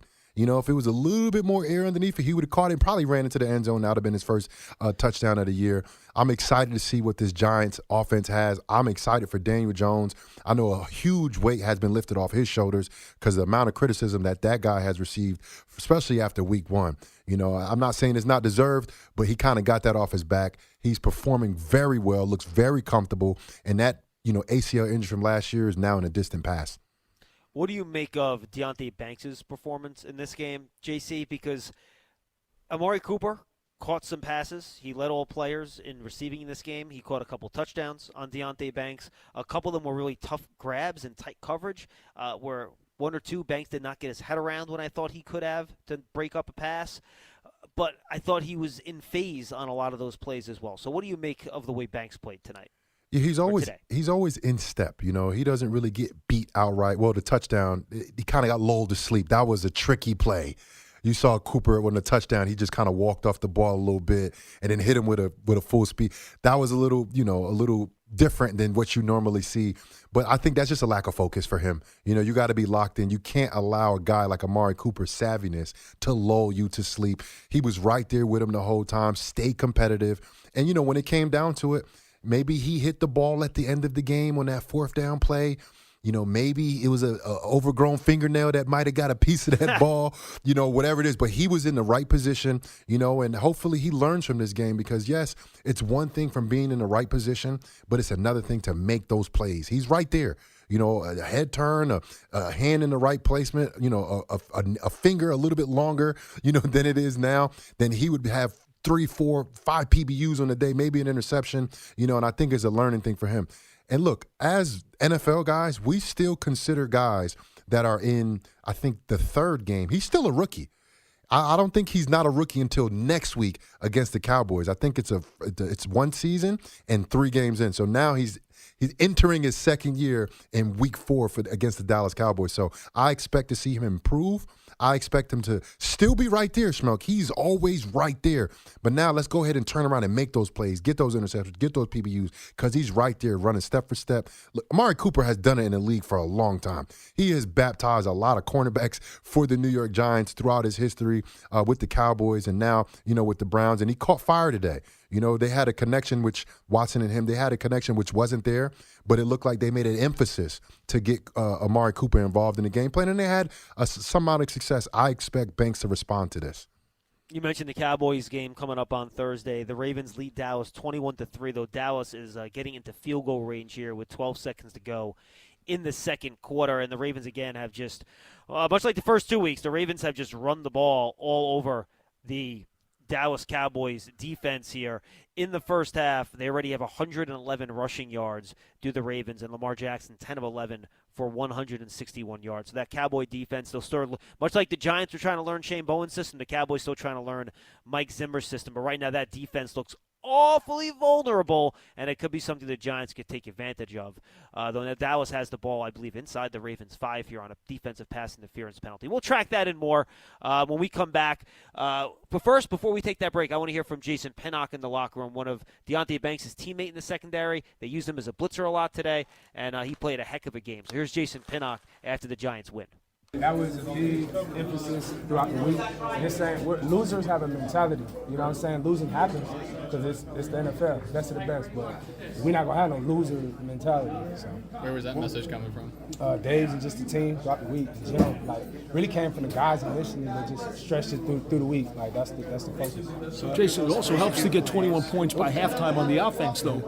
For the offense to score 21 by the first half, that's a big deal, too. Yep, for sure. So offense get out and then it forces them to throw, and then we can throw our pressures in, get Deshaun a little uncomfortable, get him off spot, create some turnovers, and we don't care how it happens, how it goes.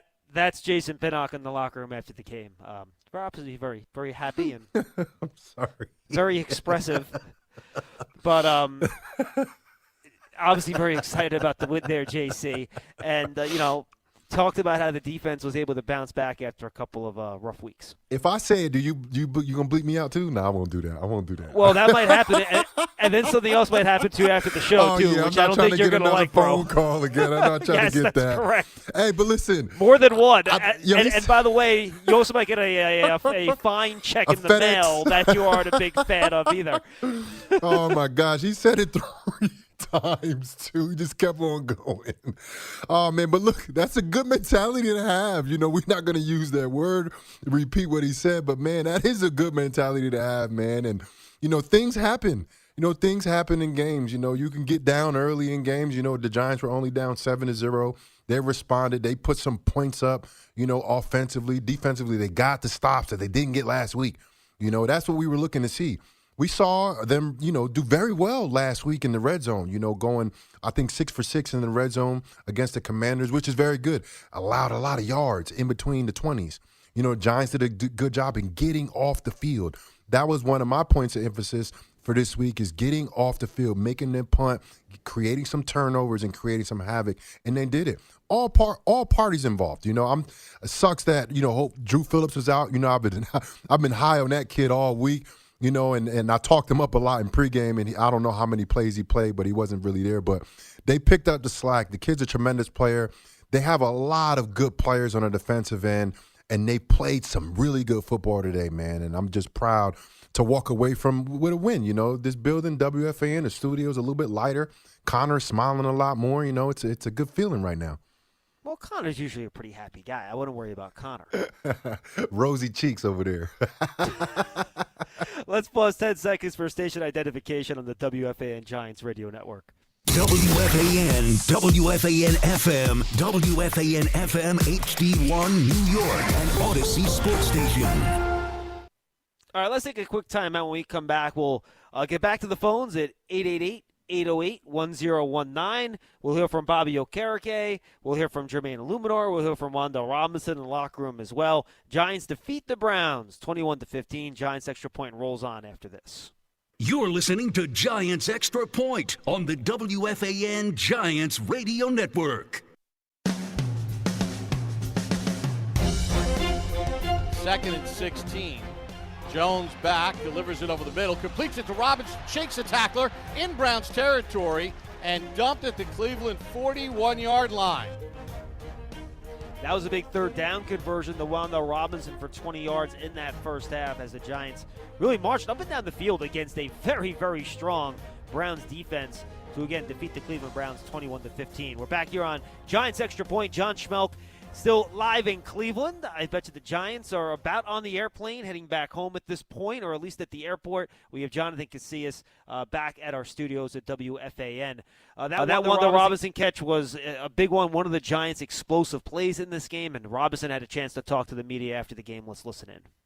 In general, Wandale, do you see how Neighbors makes those kinds of plays that defenses are going to start playing you guys a little differently? I don't know. That's for you to ask the defenses. So hopefully teams stay true to what they do, and we can just do what we do as well. So it's 2 weeks in a row now. Daniel Jones was much more efficient than he was against Minnesota. Yeah. Can you see the difference now that you guys are starting to get in sync offensively? Yeah, I mean, it's just confident. I mean, I feel like as long as your quarterback's confident back there, anything's possible, and you have a chance to win. So just making sure that we're on the same page with DJ and he's confident up front, and I think he's going to be just fine. We always talk about getting off to a fast start, but you guys had 21 points by halftime. That's something that's rarely seen around here. Sure, that's just how we go into the week and work. We got to continue to get better, put up more points in the second half, obviously, and then just come out next week and do the same thing. So, thank you. How much do these quick passes, whether that's screens or short ones for you, that you can sort of get the yak? How do you think that builds the quarterback's confidence for Daniel? I think it helps him a lot. I mean, as long as you're picking up first downs, at the end of the day, just feeling like staying on track, it just keeps him confident and feeling like he doesn't have to do too much, just playing within the offense. And so I just want to do my part and do whatever I can to help him. And the impressive thing about that drive, it was the Giants' first scoring drive. That was a 2nd and 16 that Robinson had that 20-yard gain. The Giants overcame 2 holding penalties on that drive. One, a Greg Van Roten holding that Robinson gained 20 yards on the next play to gain the first down.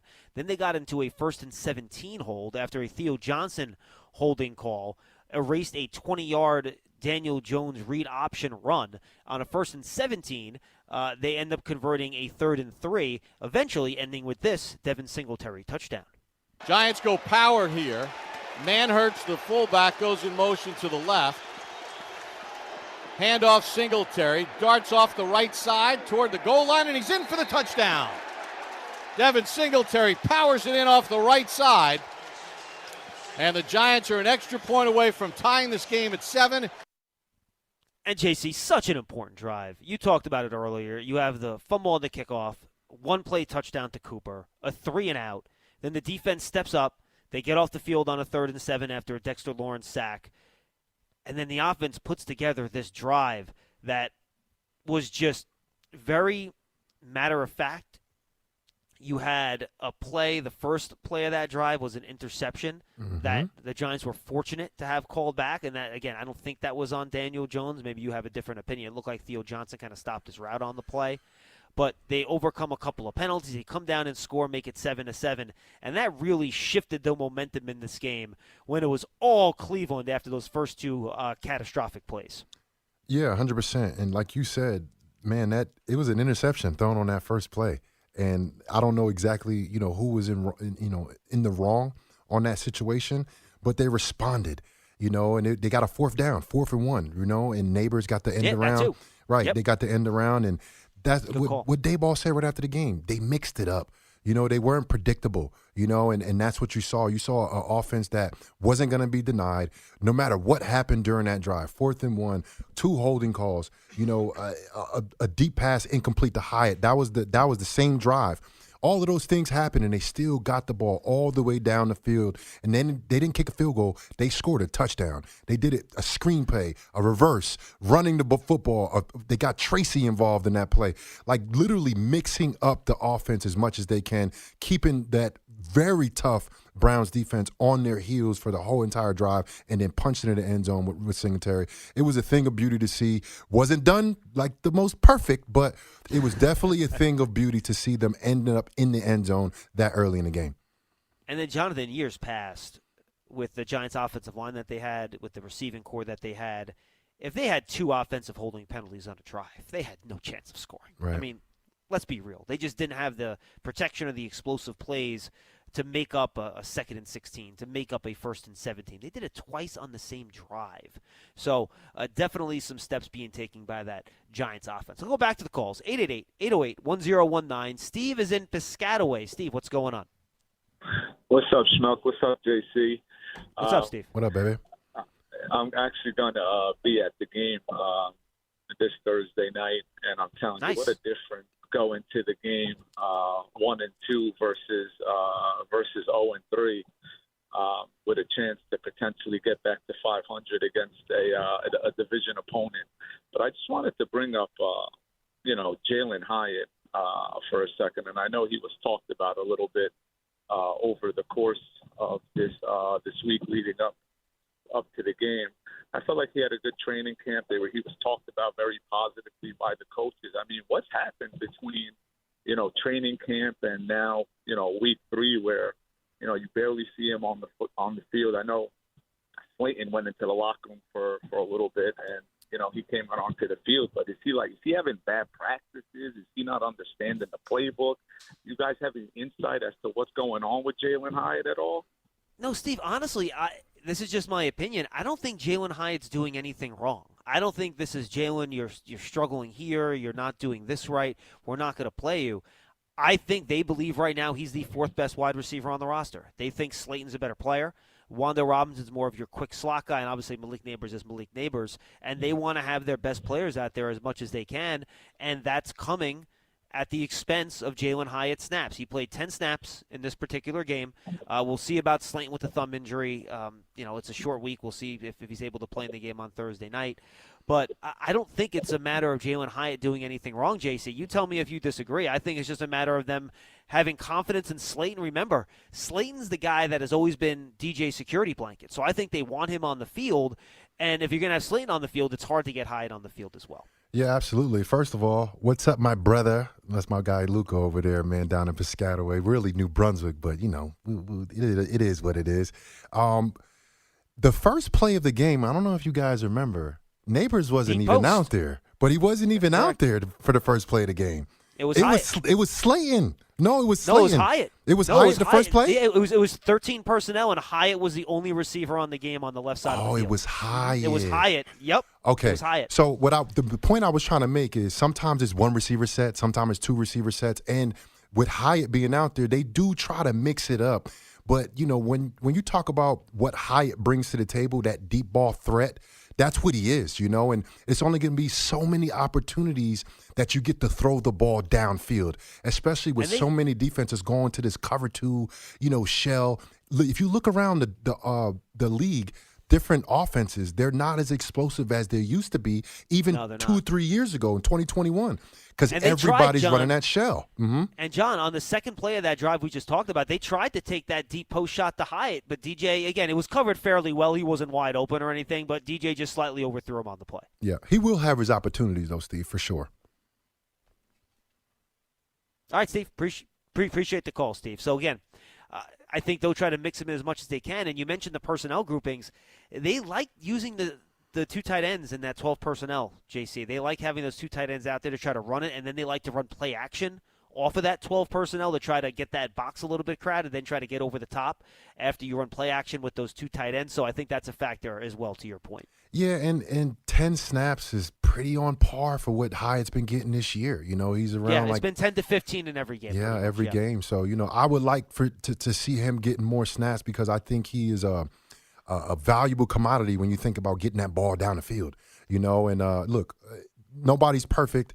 This offense is not perfect, but they're figuring out exactly who they are on offense. They're still trying to figure out their identity, and I think Jalen Hyatt will be a part of that. I would like to see, his reps get increased because that would mean his targets will probably be increased as well. I wouldn't consider him a blocking wide receiver, even though when he's in on a run play, he has to do what he needs to do.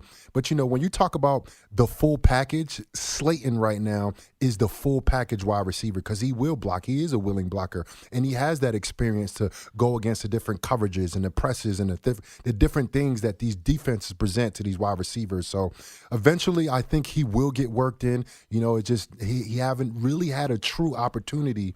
When I say true, multiple opportunities, because he's had literally a couple of opportunities where the target was actually him on that play. Hopefully that increases, and I think when he does get involved, this offense would take it to the next level. So I'm looking at some of the preliminary pass protection metrics from Pro Football Focus after this game. And, JC, this is probably, at least by the numbers, the worst the Giants' pass protection has been. And the fact that Daniel Jones still played as well as he did, the Giants, again, according to the early metrics, had a 43% pressure rate in this game. That is not a great number. And I thought Jones did a great job navigating the pocket. And this made me laugh because we both know how good Andrew Thomas is. The guy plays at a Pro Bowl level every week. He's stalwart on the outside. They have him down for allowing 8 pressures this week at a 19% pressure rate off that side. An Illuminor, by the way, 4 pressures and 5 times where he got beaten, but he did not give up a pressure because the ball got out quickly. And that's just Myles Garrett being Myles Garrett. That's what that is, right? That's exactly what I was about to say. He's just so good. Again, this is not taking anything away from Andrew Thomas or Jermaine Illuminor because they've both played well this year. But Myles Garrett had 8 pressures on his own in this game. He is just a really, really tough player to handle out there. And then Zadarius Smith had a couple pressures in this game as well. So it just shows you how good Myles Garrett is, giving Andrew Thomas all he can handle out there at left tackle. And Thomas had the holding penalty in the game too. And frankly, I thought there were a couple others where he could have been called for a holding penalty as well. But it just shows you how good Myles Garrett is. That guy's unbelievable. Well, week 1 and week 2, he had sack fumbles. Yep. So I don't think they did a great job against Myles, but they kept him quiet relatively. No sacks. He is a game wrecker. That's what he was the defensive MVP last year. I think he had 14 sacks, but the 2 years prior to that, he had 16 apiece. This guy is at 90 sacks for his career. He is literally a dominant player, and I wouldn't say he was a no factor today, but his influence and his domination on the game was completely minimalized. Yes, he had his pressures, but you tell me somebody that's going to be able to stop that guy for 4 quarters. No, tell me, nobody. There's no one that can do that in the league. He's that good. He is beyond good. He's a great, fantastic player.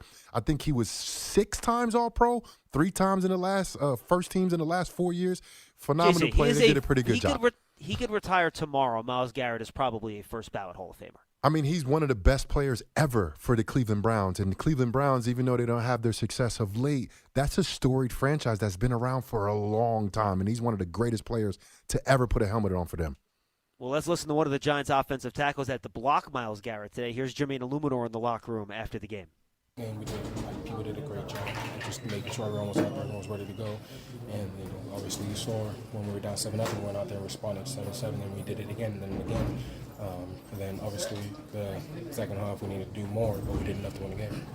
I know we always look for one person on the beat. It might not be. It's just someone who's been the vocal guy who's helped to kind of spearhead that. I'll say everyone. Yeah. Everyone. Obviously all the guys and the leaders are doing their jobs and doing our jobs, but even the young guys that come around, making sure that we're good, making sure that everyone's still in the game and stays focused in the game, and things aren't always going to go your way, but making sure that's the next level talent. Like Dev obviously fumbled in the third quarter, comes back and iced the game for us. And it's little things like that, and that's why picking your teammate up when things aren't going right is effective and huge, because then, I feel like we won that game because Dev was able to break some tackles in the game and get down to the 1 yard line and make the most selfish play ever by getting down and let us nail out the game instead of putting the defense back out there for no reason.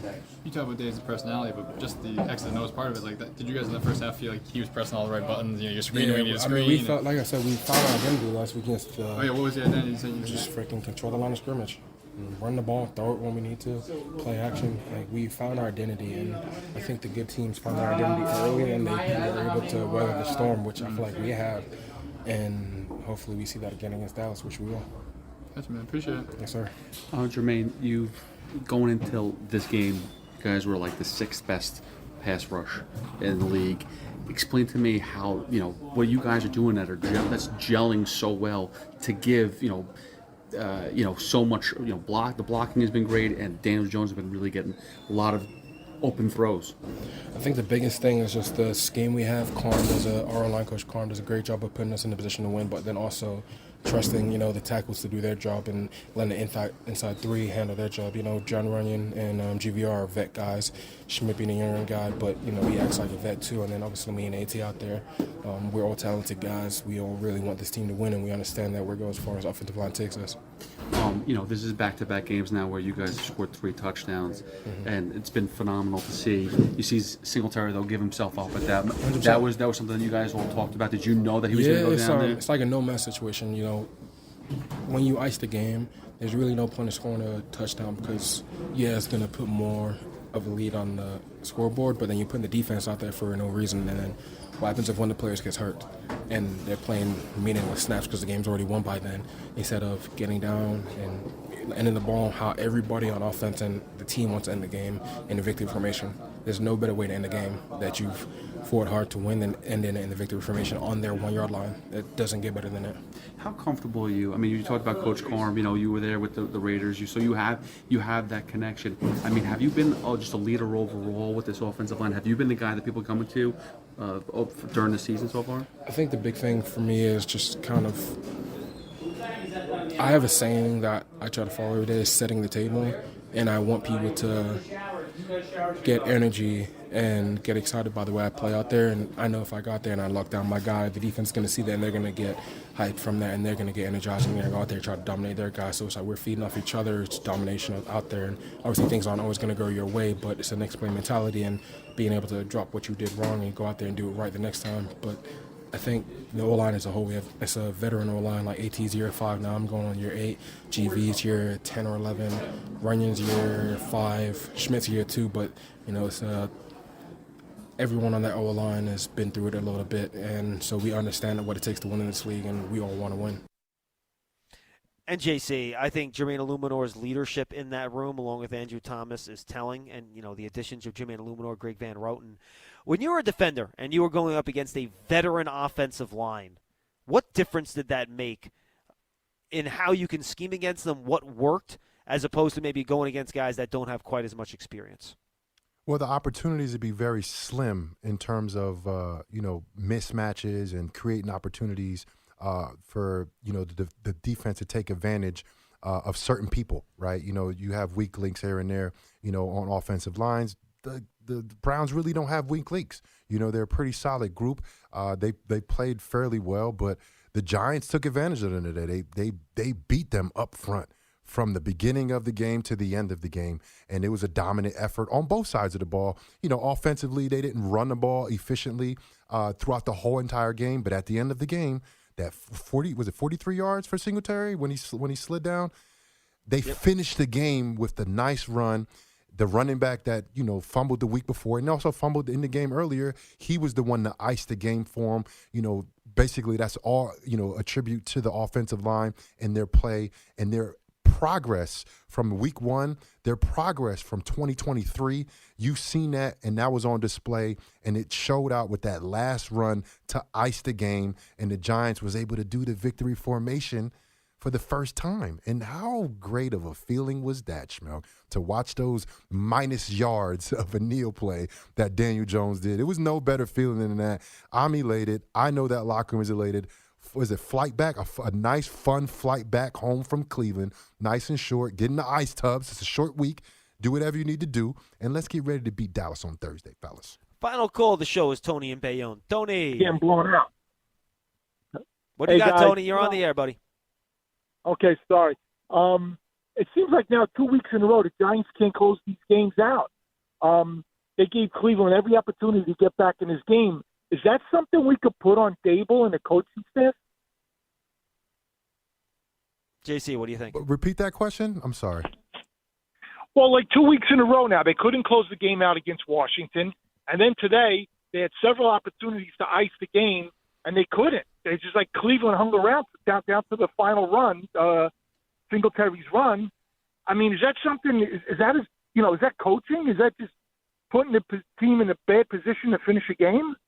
No, I mean, look, these are professional athletes we're talking about here. They're not playing the Cleveland Browns of the Big Ten.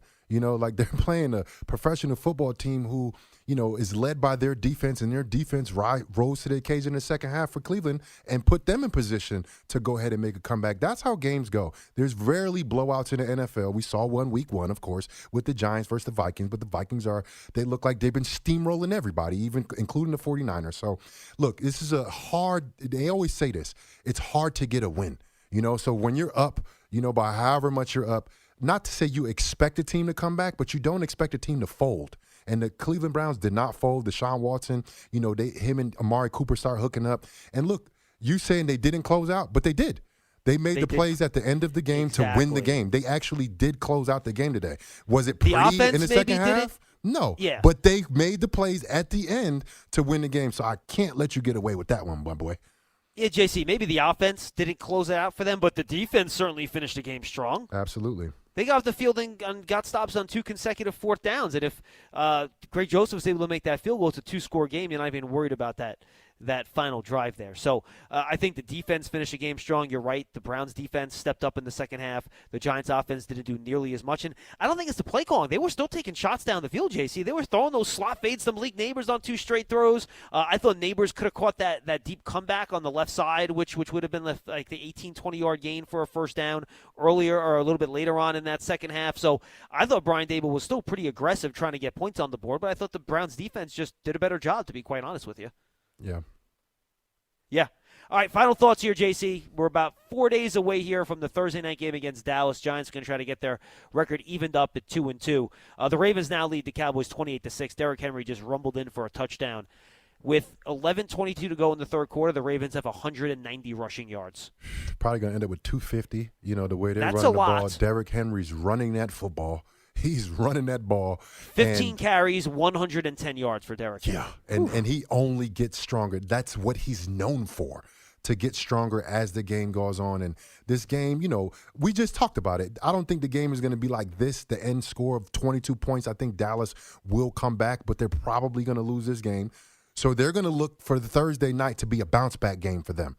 That's what they're going to look. They're going to look like, hey, look, we've had our success at MetLife Stadium. We've had our success almost in dominant fashion over the New York Giants for the last, 7 years, and they're not going to look at the Giants and look at a team that they can just easily steamroll, but they're going to look at the Giants saying, we can get back against this team. We know how to win against this team. We know how to win in MetLife, and the Giants cannot allow that to happen. Let's go ahead and get a dub against a team that's been holding that from them for years now. Daniel Jones, how many times he beat the Cowboys? Once in his career? Twice in his career? Something like that. It hasn't been a lot. They have not beaten Dak Prescott since Dak Prescott's rookie season. Right. That's crazy. Since I played. That's 2016. We swept them that year. That is the last time they beat Dak Prescott. I'm brushing JC, off my when shoulders you were on right the field. That was a long time ago. Very long time ago. I don't want to make you feel old, bro, but that was a long time ago. It is a long time ago, bro. I'll be sitting there talking like, I retired for 5, 6, 7 years ago. I retired. It was a long time ago, but look, the Dallas Cowboys, they get a lot of media attention. They're very talented. Right now they're not playing like it, but this is a talented team that can score a lot of points in bunches. Their defense is led by Micah Parsons, who is one of the best players in the game, and he can wreak havoc. And they also have great defensive backs that can take the ball. They can score touchdowns on defense. That's what the Dallas Cowboys been doing. Giants have to have a smart game plan. Go in, don't be cautious. Attack this Cowboys front. Let them know we mean business at home. And go ahead and get that dub on Thursday night against the Dallas Cowboys. Let's go, baby.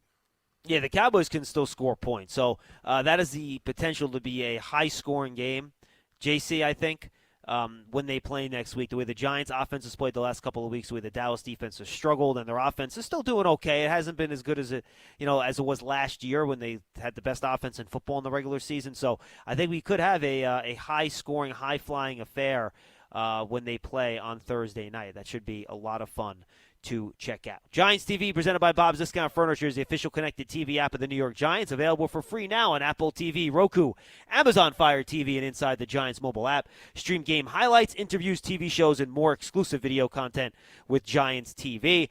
And by the way, stay tuned to coverage of the Giants all week long on Giants.com. We'll have some Giants Huddle podcasts for you. We'll have Big Blue Kickoff Live every weekday at 12:30. Check out all of those shows on the Giants app, Giants.com/podcast, or just search for Big Blue Kickoff Live or the Giants Huddle or Giants Podcast Network on your favorite podcast platform, how you'll get all of our midweek content as we get you ready for the Giants and Cowboys at MetLife Stadium on Thursday night. Should be an excellent football game. Giants Extra Point was brought to you by Citizens, the official bank of the New York Giants. Citizens is made ready for Giant fans. Hackensack Meridian Health, keep getting better.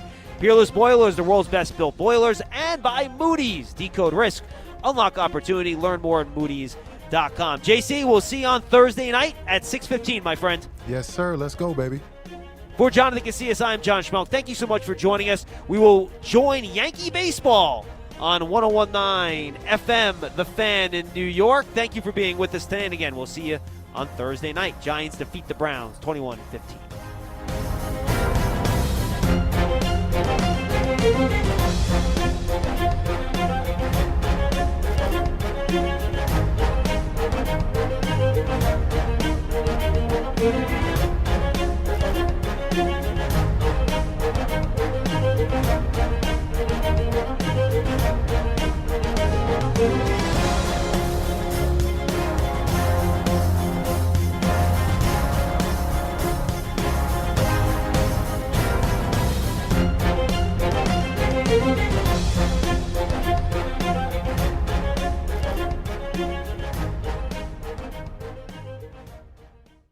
Some people just know they could save hundreds on car insurance by checking Allstate first. Like to check the date of the big game first before you accidentally buy tickets on your 20th wedding anniversary and have to spend the next 20 years of your marriage making up for it.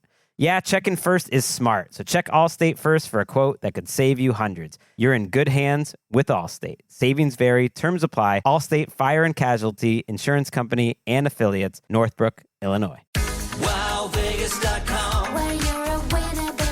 Win at WowVegas.com, America's best social casino, with more than 900 free play games at your fingertips. Winners say wow when they play at WowVegas.com. Experience the real thrills of Vegas at home or on the go. Claim your free coins today at WowVegas.com. Wow Vegas is a social casino. No purchase necessary. Void where prohibited. Play responsibly. Conditions apply. See website for details. WowVegas.com.